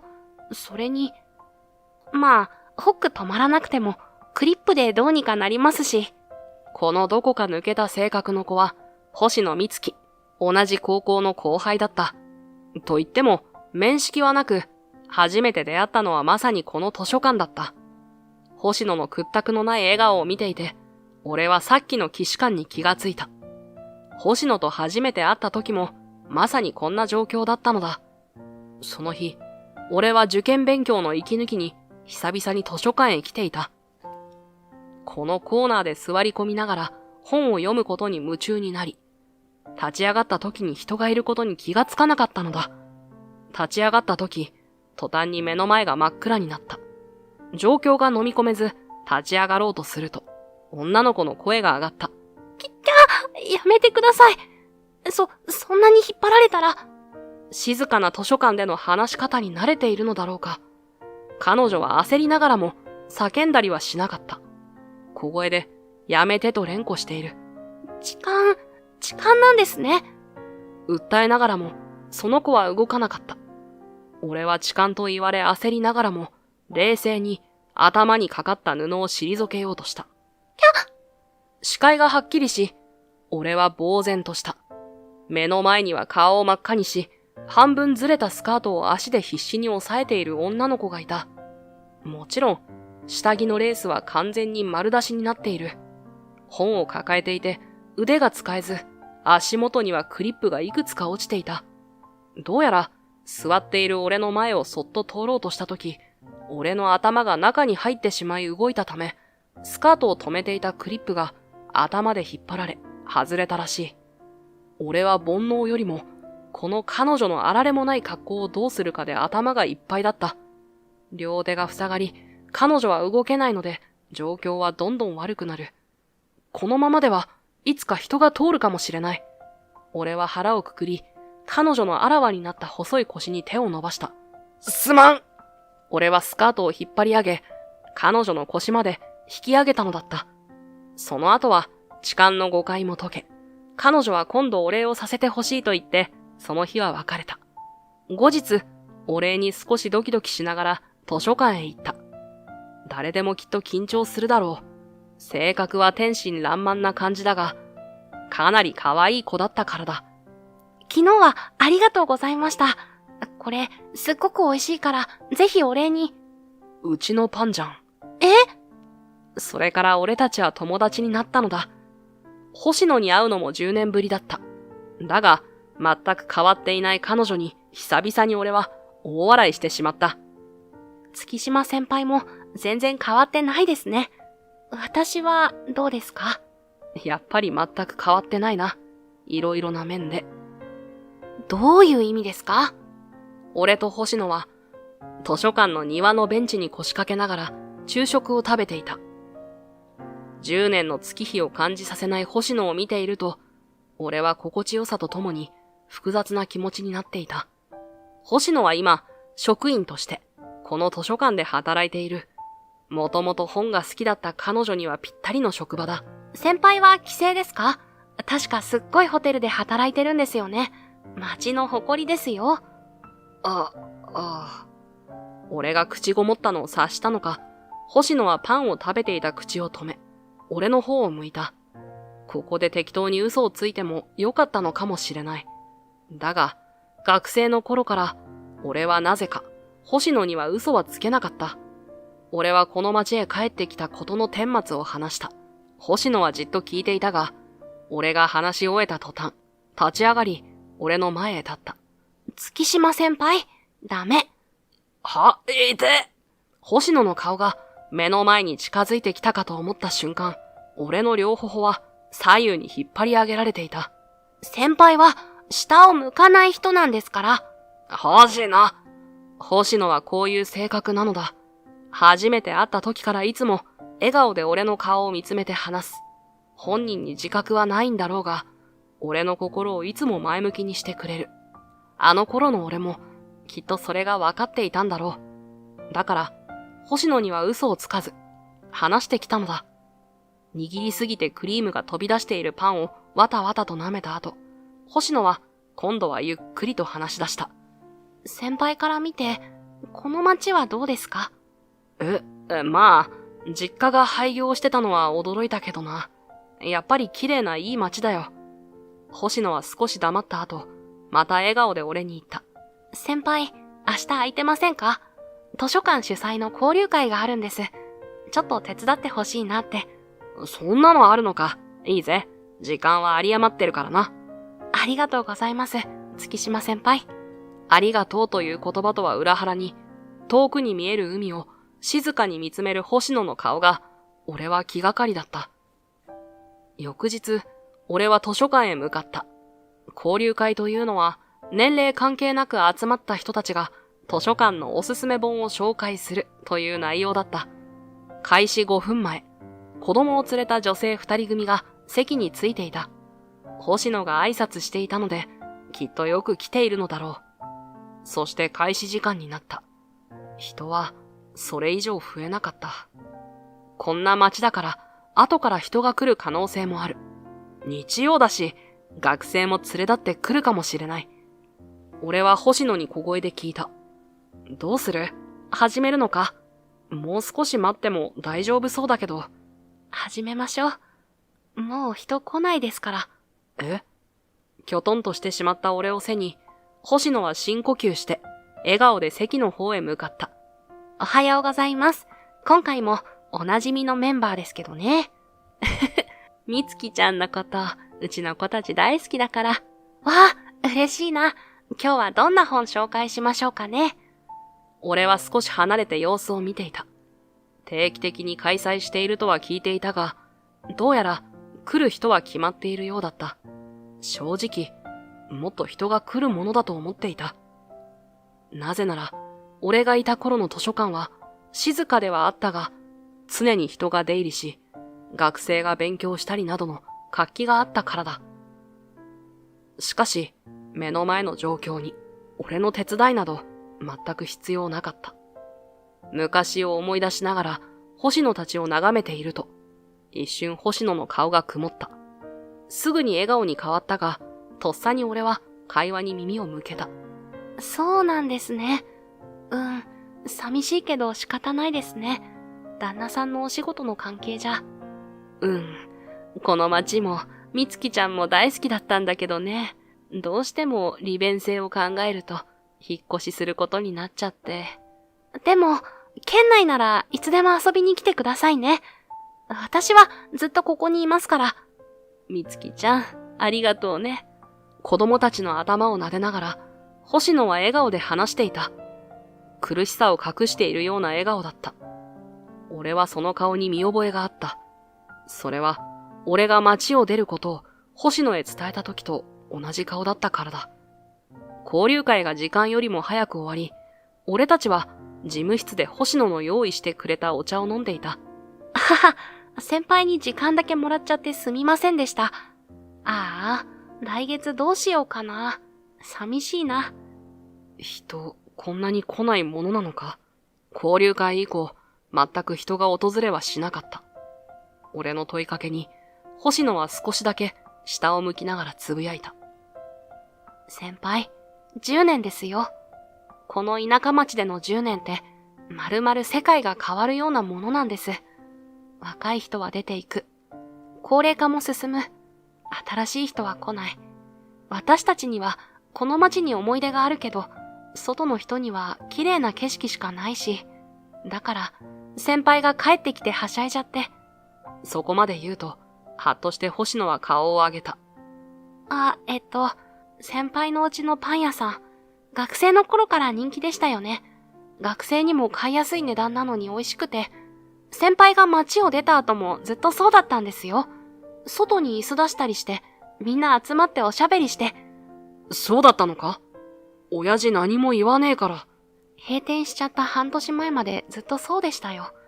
おじさん、きっと悩んだんだと思います。パンもこの街も大好きな人だから。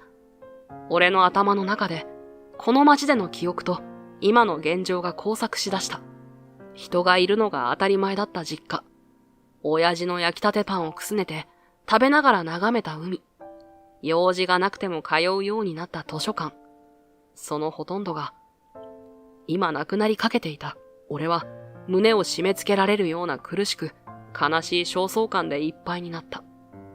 星野、俺は嫌だ。先輩？この街を思い出の中だけのものにするのは嫌なんだ。そう言い放つと、俺は図書館を出た。家まで走りながら必死に考えた。自分にできること。それはもう一つしかなかった。はあ？テル、お前何言ってやがる。汗だくの俺を目の前に、親父は呆れと怒りを含んだ言葉を俺にぶつけた。だから、俺にパン屋を継がせてほしいんだ。この店を俺にやらせてくれ。ダメに決まってんだろうが。いいか？パン屋をやるのはいい。だが、もっとちゃんとした場所で雇ってもらってだな。この町じゃないと意味ないんだよ。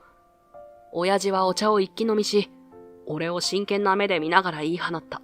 テル、俺が閉店を決断したんだ。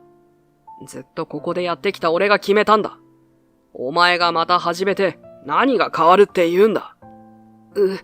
親父の言うことはもっともで、俺はそれ以上言い返せなかった。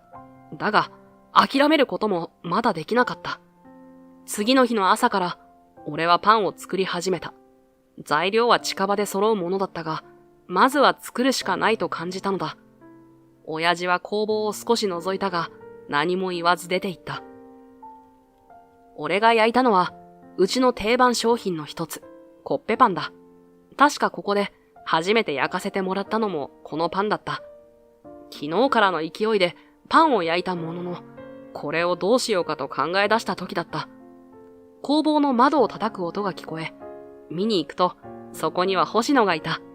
俺は急いで外へ出ると、ぶつかる勢いで星野は駆け寄ってきた。いい香りがすると思ってきたら、先輩がパン焼いてた。どうしたんですか？いや、意味を聞かれると困るんだが、よければ食うか。いいんですか？俺は工房へ戻り、さっとバターを塗り、星野へ渡した。星野は大げさに香りを吸い込んだ後、一気に大口でかぶりついた。おいしい。焼きたては最高だからな。俺にはこれしかできないからさ。もぐもぐと笑顔で食べている星野を見ていると、自然に俺も笑顔になった。親父もそうだったんだろうか。そんなことを考えていると、星野が俺の手を握ってきた。先輩、パンってまだありますか？これ販売しませんか？いや、でも店はまだ。図書館でですよ。中はダメだけど、ロビーは飲食可なんで、これ、私だけ食べたなんてもったいなさすぎます。でもな。おい。星野はお邪魔しますと言い、工房へ向かって行った。まだ湯気が立っているパンを目の前にして、目をキラキラさせている。月島のパンだ。まあ、うちの看板商品だったからな。よし、先輩はバター塗ってください。私は袋詰めします。本気なのかよ。俺が戸惑っていると、星野は手袋をつけながら、笑顔で俺に言った。本気です。私、先輩の気持ちわかってるつもりです。俺はパンの方へ向かう星野の腕をつかみ、昔俺が使っていたエプロンを首からかけ、紐をくくった。月島先輩。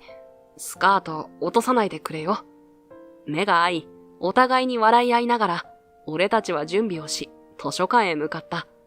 図書館へ着くなり、星野は大急ぎで上司へ許可を取りに行き、お試しならということで OK をもらってきた。たった十数個のコッペパンだが、俺はホテルで働いていた時以上に緊張をしていた。食べてくれる人はいるのだろうか。いや、そもそも人はいるのだろうかと。俺たちがロビーへ行くと、そこには昨日の子供連れの女性がいた。みつきちゃん、おはよう。あら、彼氏かしら？ママ、何かいい香りがするよ。おはようございます。へへ、実はですね。そう言うと、星野はテーブルにパンをずらっと並べた。焼きたての証のように、袋はまだ曇っていた。彼氏というのは否定しないのかよ、と思いつつも、俺の目はパンを見つめる親子に釘付けになった。月島のパン屋さんが久々の開店です。今日はこれだけなんですけど、特別価格の150円。どうですか？ 150 円は、まさに販売していた時の価格だった。自分もプロになって改めて思うが、あれだけいい材料を使いながらの、この価格は破格だ。きっとそれだけ、親父にとって売り上げより大切なものがあの店には詰まっていたんだろう。月島さんの閉店しちゃってほんと残念だったの。みつきちゃん、2個くれるかしら？友達にも連絡するから写真撮っていいかな？はい、ありがとうございます。ものの30分ほどでパンは売り切れてしまった。俺はただ眺めていただけだったが、買ってくれた人やその場で食べた人、そして星野の笑顔が目に焼き付いてしまった。先輩、月島先輩、ぼーっとしてたらこけますよ。ああ、悪い。えへへ、パン喜んでもらえてよかったですね。ああ。まだ夢の中のような気分でいた俺に、星野はまた、俺の腕をつかみ、弾んだ声で言った。先輩、パン屋さん本格的に始めませんか？図書館の許可は取りました。とりあえず、月、水、土のお昼に。私、あんなに嬉しそうに人が集まるのを見て、月島のパン屋さんを思い出しました。先輩はどうですか？俺は、町のために何かしたかっただけなんだ。パンを焼くだけで何か変わるんだろうか。私は今、とっても幸せですよ。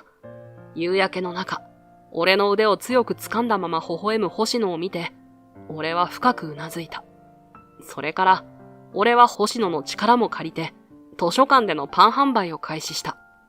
一応取っておいた販売資格が、まさか役に立つ時が来るとは思いもしなかったが、親父にも話はしたが、そうかというだけだった。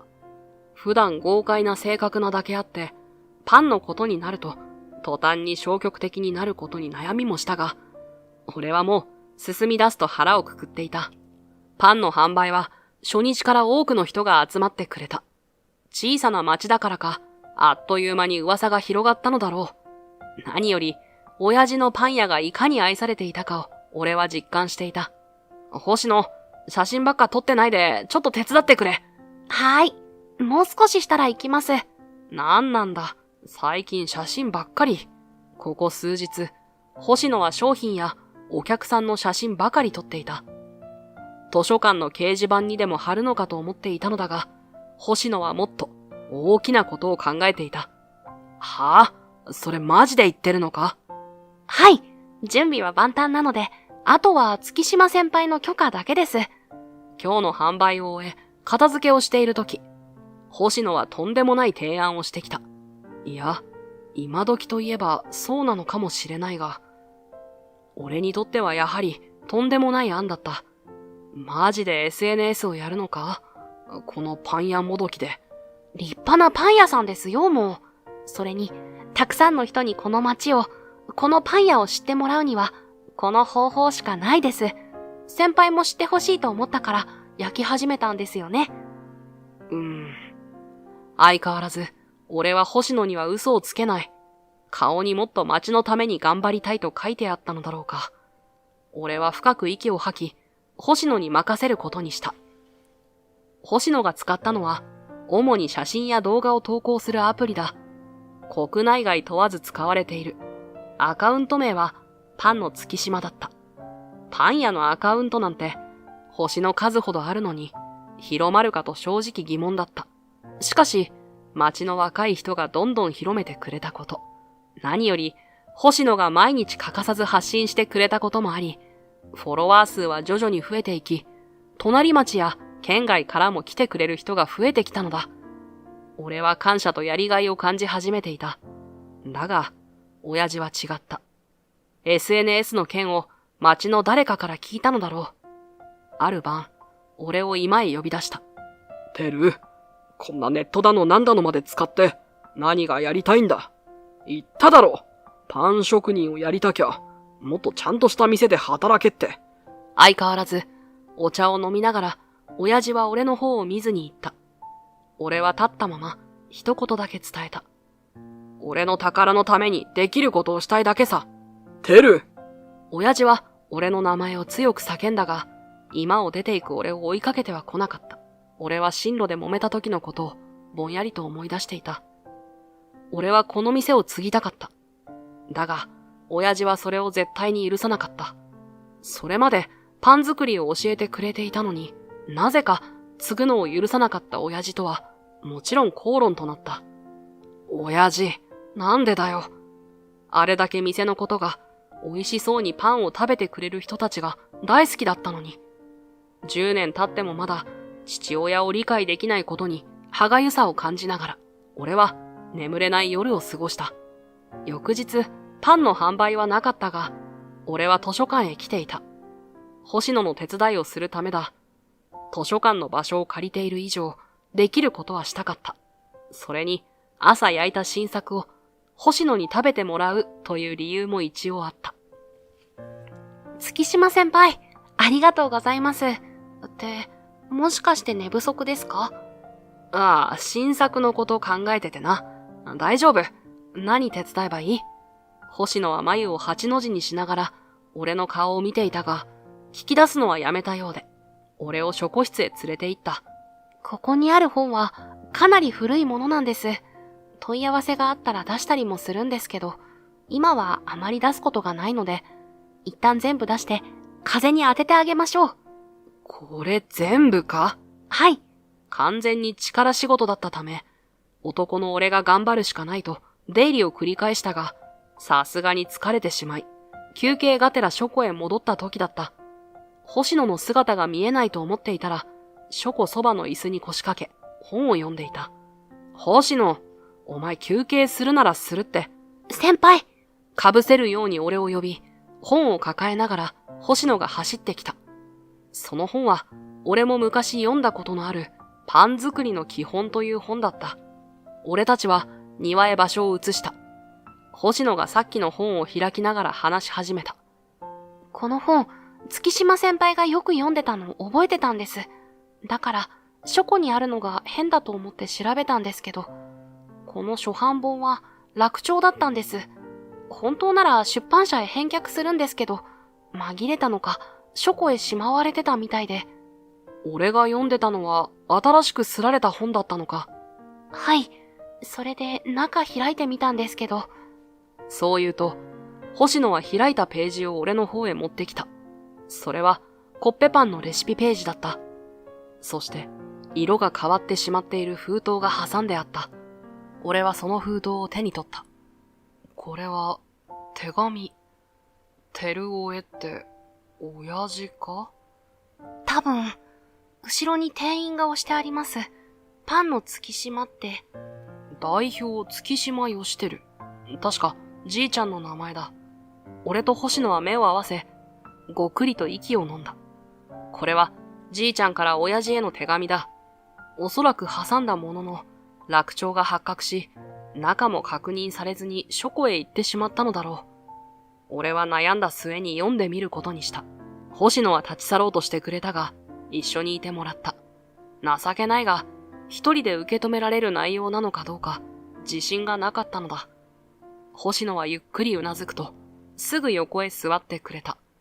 俺たちは、破けてしまわないように、ゆっくりと便箋を取り出した。照夫へ。昨日は悪かった。直接言うのは、どうも苦手でな。お前がしょっちゅう借りてきているこの本へ手紙を挟むことにした。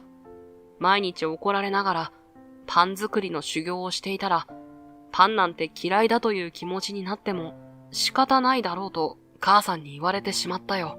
頭ごなしに怒鳴ってすまない。正直、息子にパンが嫌いだと言われて、腹が立ったというより悲しかったんだ。男なのに情けないものだ。このパン屋は、お前が生まれると同時に開店した。お前と同じように育ってきた。お前と同じように町の人から愛されるようになった。俺のもう一つの宝だ。だから、いつかはお前と一緒に、この宝を守っていく、と、勝手に決めつけてしまっていたんだ。照夫、パンは好きか？パン作りは楽しいか？俺はどちらも好きだ。だが、最近よく思う。俺は俺の作ったパンを食べている人の笑顔が好きなんだと。新作を作ったら、昔から一番最初にお前は食べたがっていたな。そして、満面の笑顔を俺へ向けてくれた。ああ、これが幸せなんだと、ようやく気がついた。そしてその思いが、俺のパン作りの最大の秘訣だったんだとな。お前がいなければ、今の俺はいなかっただろう。職人は一生勉強だ。辛い日々もあれば、壁にぶつかる時もある。だが、お前が家族のために初めて焼いたあのコッペパンが、きっとお前の原点になってくれるはずだ。喜んでほしい。美味しいと食べてほしい。その思いは、職人を続ける限りずっと変わってはいけないものなんだ。今、これを書きながらも、お前がパン作りをやめてしまったらどうしようかと、怖く感じている。俺も諦めが悪いな。結局どこかで、テルオと一緒にパンを焼くことを夢見てしまっている。職人を辞めろと言ってやれなくてすまない。俺の今の幸せをいつかお前にも感じてほしいと思わずにはいられないんだ。テルオは豪快だからな。きっといろいろなことに挑戦していくんだろう。そしていつか子供ができて一緒にパンを作るのだろうか。それを俺はゆっくりと香りを感じながら焼き上がるのを待っている。未来を想像できる幸せもまた、テルオのおかげだ。明日もまた、お前と一緒にパンを焼いていたいと願う。父より。俺は読み終わった手紙をずっと眺めていた。星野は俺の背にそっと手を触れてくれていた。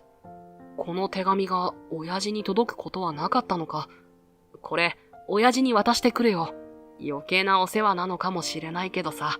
そんなことないです。おじい様の気持ち、届けましょう。ああ。俺はそっと手紙をカバンへしまった。その時持ってきたパンをまだ星野に渡していなかったことを思い出し、俺たちは遅めの昼ご飯を食べた。星野はさっきまでの神妙な顔はどこへやら、美味しいを連呼し、笑顔で新作パンを食べている。俺も一緒になって笑いながら食べた。これがきっと、じいちゃんが親父に伝えたかったことなんだ。親父と向き合うことを、俺は改めて決意した。その日は、親父の仕事が遅く、帰ってくる頃には、もう22時を過ぎていた。俺は晩ご飯を用意し、そっと手紙を置いておいた。読むか読まないかは、親父に任せることにしたのだ。次の日の早朝、俺は昨日の疲れもあり、すっかり寝てしまっていたのだが、家の異変に気づき飛び起きた。そして、ジャージのまま、急いで工房へ向かった。そこには今まさに、オーブンへパンを入れようとしていた親父がいた。テル、起こしちまったか。バレちまったな。ガッハッハ。親父。焼き上がるまで少し話すか。俺と親父は工房前の通路に座り、オーブンを眺めていた。手紙ありがとうな。よく借りてた本ってことは、あのパンの基本のやつか。ああ、手違いで書庫へ行ってたのをたまたま見つけたんだ。悪い。俺も手紙読んだ。そりゃ気になるわな。あの日のことはよく覚えてるよ。親父に真剣にやれって言われて、ついな。でも本気じゃなかったんだ。次の日から、また修行するつもりだった。親父はそこまで言うと、首にかけていた手ぬぐいで顔を吹き出した。そして、くぐもった声で言った。ちゃんと好きなパンをもっと美味しく作れるように、親父と頑張るつもりだったんだ。まさか次の日倒れるなんて思わねえじゃねえか。え？戸惑う俺を置いて、親父はオーブンの様子を見に行った。もうすぐ焼き上がりだ。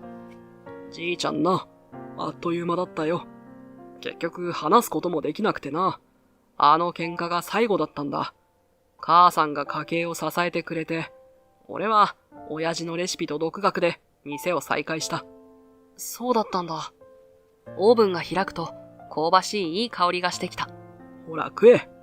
俺のパンは久しぶりだろう。ああ、いただきます。うまいな。やっぱり親父のパンはうまい。ははは。さ、用意するから今で待ってな。工房に立つ親父の姿を少し眺め、俺は着替えて居間へ行った。すぐしてサンドイッチになったコッペパンを持って親父もやってきた。学生の頃と同じ朝の風景だった。夢中で食べる俺をじっと眺めていたかと思うと、親父もパンを手に取り、そして話し出した。てる、パンは好きか？好きだって改めて思えたよ。作るのも食べてもらうのも。そうか。俺は今まで答えをもらえなかった問いを改めて聞いた。親父、なんで俺が店を継ぐのに反対してたんだ？じいちゃんがいなくなっても頑張って再開した店だったんだろ？それが俺の悪いところだったんだろうな。親父も書いてただろ。俺はいろんなことに挑戦するだろうって。俺は妥協ができなかったんだ。店を再開するには金を借りるしかなくてな。だが普通に商売やってりゃ返せる額だった。俺はそこまで聞いてなんとなく察してしまった。察したって顔してるぜ、テル。俺はうまいと思ったものをみんなにも食べてほしくてな。使う材料にどんどんこだわっていった。でも、値段を上げたら本末転倒だろ。結果、売り上げは常にギリギリ。元の借金をチャラにはできなかったんだ。もしかして、それで俺に継がせなかったのか？借金付きのもんを息子にやるわけにはいかねえだろうが。ああ、今はもう完済してるから安心してくれ。全部終わったからよ。俺はパンを一気に押し込み、若干の怒りを込めながら親父へ言った。全部終わった。じゃあなんでこのパン焼いたんだよ。じいちゃんの手紙読んだからじゃないのか？親父の原点ってやつに戻ろうとしたからじゃないのかよ。てる、今度は怒鳴られようが引かない。親父、じいちゃんが書いてくれてた未来っての、親父はどう思うんだよ。長い沈黙が流れた。今すぐに答えをくれと言っても無理なものなのかもしれない。俺も親父も初めて知ったことが多すぎるのだ。俺はすっと立ち上がり、今日の販売用のパンの準備を始めることにした。工房に行き、昨日試作した新作の準備を始めようとした。その時だった。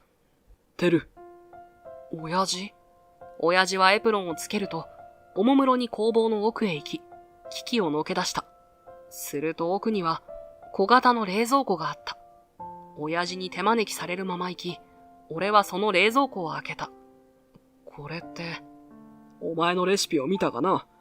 あれなら、こっちの方が塩味が強いから合うはずだ。それは以前親父が使っていた一流ホテル御用達のバターだった。いいのかよ使って。月島マークのパンを作るんなら本気出さねえとな。親父。その日は親父と図書館販売へ行った。星野は半泣きになりながらも笑顔で迎え入れてくれ、お客さんも久々に見る親父のパン屋姿にとても喜んでくれていた。その日、星野が SNS に上げたのは、もちろん、親父がお客さんと笑顔でパンを囲む姿だった。それから数週間後、俺と親父は店の再建へ着手を始めた。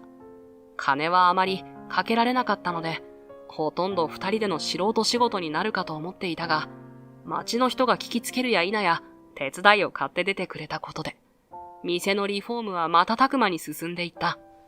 俺は、ここからまた始まるんだとの気持ちでいっぱいになっていた。だが、一つ気がかりなことがあった。店のリニューアルオープン直前になっても、星野は一度も店へ来ることはなかったからだ。店のリフォームが進む中、星野とは連絡は取り合っていたが、ほとんどが俺側の進捗報告で、星野からは応援してると一言だけだった。そして、一度も店へ顔を出さなかった。図書館販売は一時ストップさせてもらっていたが、どうしても星野が気になり、一度行ってみた。星野はいつも通り働いていた。だが、俺を見るなり、顔色が少し変わったのを見逃さなかった。いつもなら、笑顔で駆け寄ってくるのに、その日は距離が縮まることはなかった。星野、何かあったのか？月島先輩、私これでもここの職員なんですから、先輩が頑張ってるなら、私も頑張ろうって気合い入れ直しただけですよ。だから、店の様子も見に来てくれないのか。星野は俺を見ず、ぽつりと言った。そうですよ。そうか。これ、オープンの目玉商品用に考えた新作。よかったら食ってくれ。星野は何も言わず、俺は振り返る度胸がなく、その日は別れた。そしてそのまま、パンの月島はリニューアルオープン3日前までになった。そして、事件は起きた。早朝、俺はけたたましく鳴り続ける電話の呼び出し音で目が覚めた。ぼんやりした頭で確認したが、相手が星野だと分かった途端、飛び起きて電話に出た。星野、どうした？先輩、月島先輩、図書館が。泣いていて言葉にならない星野との電話をつないだまま、俺は家を飛び出し、図書館へ向かった。息を切らしながら、ようやく着いた図書館の前には、星野が佇んでいた。星野、これは一体。先輩。星野は泣きながら俺の元へ抱きついた。俺は星野を抱きしめながら目の前の光景を理解しようと必死だった。図書館前は杭が打ち込まれ、チェーンで塞がれていた。そして、縦看板には、私有地につき、立ち入り禁止と書いてあった。俺は泣き止んできた星野に何があったのかを聞いた。星野は息を整えながら少しずつ話し始めた。先輩のパン屋さんが開店を決めたくらいから知らないアドレスからメールが来るようになったんです。はじめは月島に関わるなとかで、でもだんだん内容が怖くなってきて、近づいたら月島を潰すとか、そしたら昨日、お前の大切なものを奪う月島を恨めって来て、嫌な予感がして今来てみたら、俺は改めて星野を抱きしめた。そんな目に遭っていたなんて想像もしなかった自分が情けなかった。星野はずっと一人で抱え込んでいたのだ。俺と親父に恨みがあるのか、そんな奴がいるのか。いるんじゃないのかな、月島くん。突然聞こえてきた男性の声に、俺と星野はびっくりとして振り返った。そこには高級車を止めて出てきた、いかにも金持ちそうな男性が立っていた。困りますね。ここは我が社が買い取った土地なので、立ち入りは控えてもらいたい。俺はもう一度縦看板を見た。そこには、Kブレッドと記載があった。忘れもしない。俺を解雇した会社だ。代表の名前は神田優作とあった。俺が押し黙っていると、星野が少し声を震わせながら彼へ言い放った。私に脅しのメールしてたのって、あなたなんですか？脅し？さあ、私にはよくわからないですが、ここにはうちのパン工場を作る計画でしてね。個人経営のパン屋なんて邪魔かもしれませんね。そんな。俺は二人のやりとりを聞きながら、頭の霧がようやく晴れた。無茶な言い分で俺を解雇した神田社長の顔は一応知っていたが、こうやって本人を前にするまで気がつかなかったのだ。神田さん。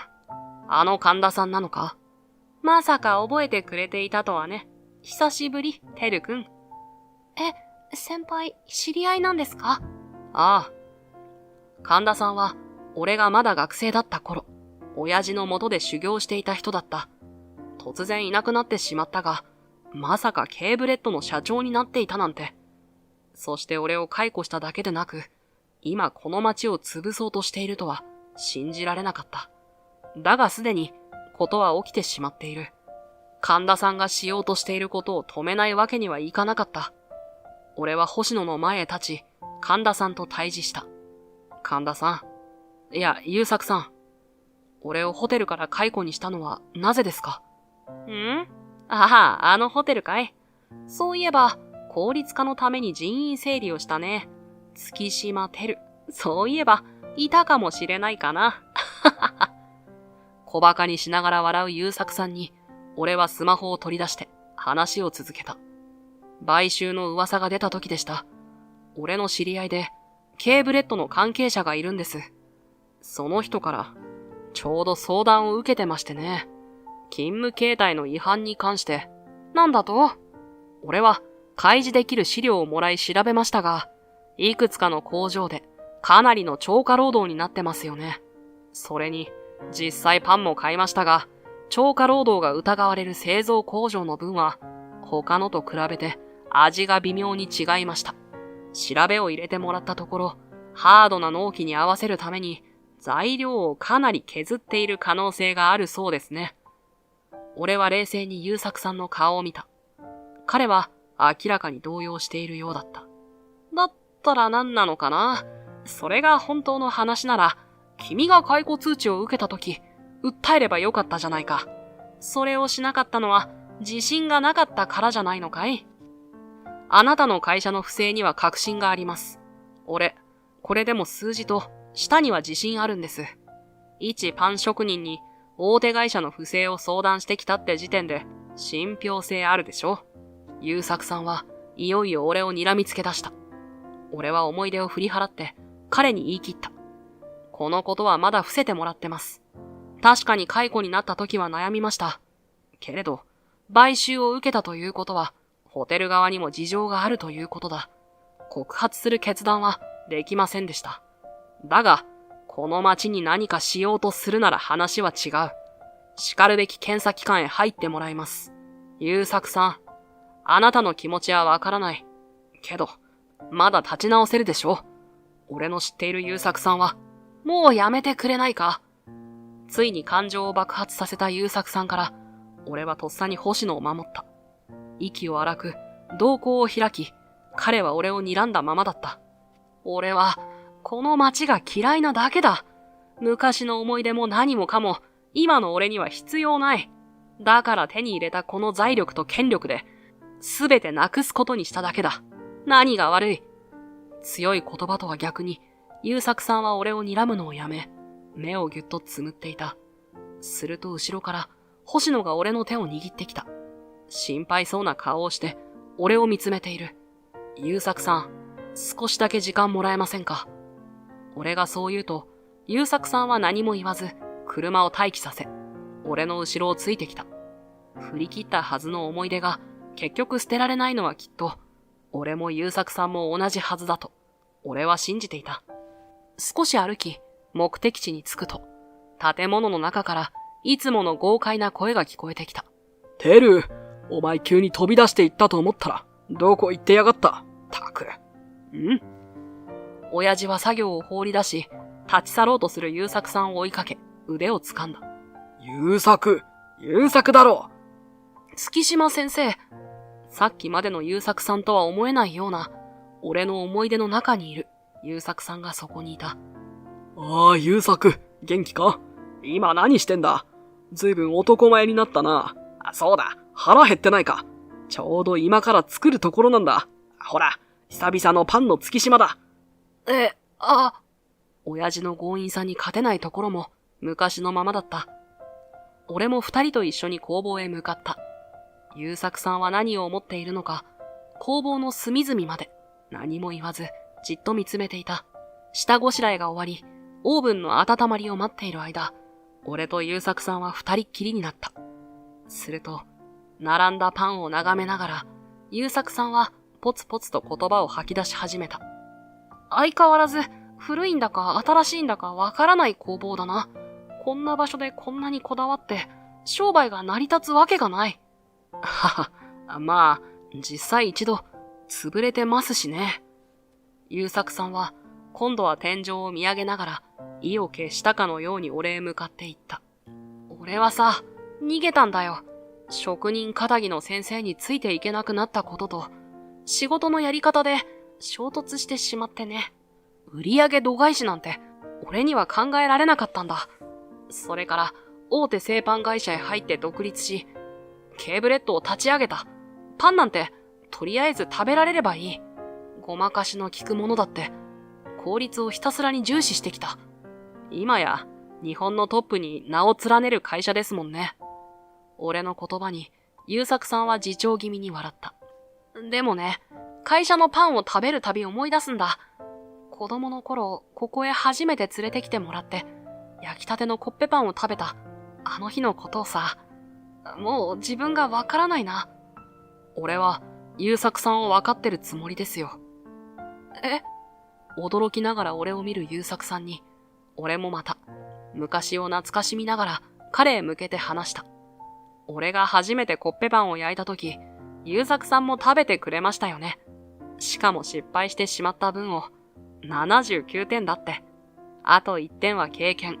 残りの20点は食べた人の笑顔。それで100点のパンになるって。そんなこと覚えてたのかい？あの日のことは俺の原点ですから。そうか。少しの沈黙の後、バタバタと親父が戻ってきた。オーブンへパンを入れ、だんだんと工房内に香ばしい香りが漂ってきた。あっという間に焼き上がったパンは、月島の看板、コッペパンだ。さあ、優作も久々に手伝ってくれ。町のみんなに配るからよ。ははは、先生、相変わらず場に似合わないいいバター使ってますね。俺のこだわりだからよ。ほら、テルと俺の合作だ。優作、食ってくれ。焼きたてのパンを差し出され、優作さんは戸惑いながらも受け取り、迷いながらも一口かじった。本当、相変わらずうまい。うまいな。涙をこらえているかのような声で、優作さんは俺と親父の顔を見て、震える声で言った。先生、てるくん、本当にすみませんでした。なんだ優作。いいから熱いうちに食えよ。目頭を押さえる優作さんの頭を、親父はポンポンと叩いた。それは昔、うまくいかず悩んでいた優作さんに、親父がよくやっていた光景と同じだった。優作さんが立ち去った後、俺は星野を探していた。空気を察してか、パン屋に着いてからは別行動になっていたからだ。連絡を取ると、星野は図書館へ戻っていた。チェーンはまだされていたが、縦看板は外されていた。俺が中へ入ると、ロビーに星野がいた。先輩、うまくいったんですよね。さっき市の人が来て、売却はなくなったって。ああ、星野、怖い思いをさせて悪かったな。俺、何も気がつかなくて。そんな、私が言わなかったんですから、先輩は悪くないです。それに、ちゃんと駆けつけてくれたじゃないですか。そう言うと、星野は俺を見つめながら、そっと手を握った。星野。今までは言えなかったんです。いつか先輩は、またここを出るかもしれないと思ってたから、でも、言ってもいいですか？体の距離がぐっと近づき、鼓動が聞こえそうなほどだった。俺は冷静を装い、星野へ聞いた。何？これからは、もっと甘えてもいいですか、先輩。天真爛漫な、いつもとは少し違う。俺の手を握りながら体を寄せ、頬をあからめながら、上目遣いで俺を見つめる星野に、気づかないようにしていた自分の気持ちが溢れ出してしまった。星野の頭を抱き寄せ、俺は彼女の耳元で囁いた。星野なら大歓迎だ。美月ですよ、先輩。美月。1年後、パンの月島はリニューアルから1周年記念を迎えることができた。街の人はもちろん、週末にはさらに多くの人が訪れてくれる。知る人ぞ知る店となった。SNS と月一の図書館販売も続けている。図書館でしか販売しないパンを作ったことも、みんなを楽しませる一因となっている。SNS から店を知り、定期的に通い出してから街自体を気に入ってくれ、移住を決めた人まで出てきだしたほどだ。故郷を守りたい。俺たちの描いた未来が少しずつ現実となっていた。ケーブレッドは優作さんが現れたあの日から1ヶ月後、記者会見を開き、会社の不正をすべて公表した。改善案と超過労働の示談が成立した後、優作さんは社長を辞任した。何も知らなかった親父はテレビを見て驚いていたが、一度だけかかってきた優作さんからの電話に、お前はいつまでも俺の一番弟子だから、と伝えていた。きっとまた、優作さんも自分の原点を今見つめ直しているんだろう。今日もまた、朝から俺と親父はパンの仕込みをしていた。俺は昼から図書館販売だったので、限定の高級バターを使用したコッペパンを積み込み、図書館へ向かった。てる先輩。美月、お疲れ様。走って俺を迎えに来る美月へ向かって、俺はバイクを止め猛ダッシュした。美月は顔をあからめながら、腕を控えめに広げ、こちらへ向かってきた。だが俺は体をかがめ、急いで彼女のスカートを押さえた。あれ？たく、このコントいつまでやるんだよ。いつまでこのブカブカスカート履くんだ。まったく。だってこれ。先輩が唯一可愛いって言ってくれた服だもん。俺は一瞬スカートから手を離しそうになったが、とっさに握り直した。美月は走ってきたので、止めていたクリップはもはや探しようがない。俺は美月を見上げるように、美月は笑顔で上から俺を見つめながら言った。やっぱり覚えてないですよね。私が先輩のこと、痴漢だって勘違いしちゃった。初めて会った日、てる先輩言ったんですよ。それ似合ってるけど、直した方がいいぜって。ああ、言ったかも。正直、美月なら何でも可愛いと昔から思っていたが、出会った頃からそんなことを言っていた自分が恥ずかしかった。記憶をたどっている俺の姿を、美月は笑顔のまま見つめながら、その場に腰を下ろし、俺と目線を合わせた。そして顔をまたほんのり赤くしながらつぶやいた。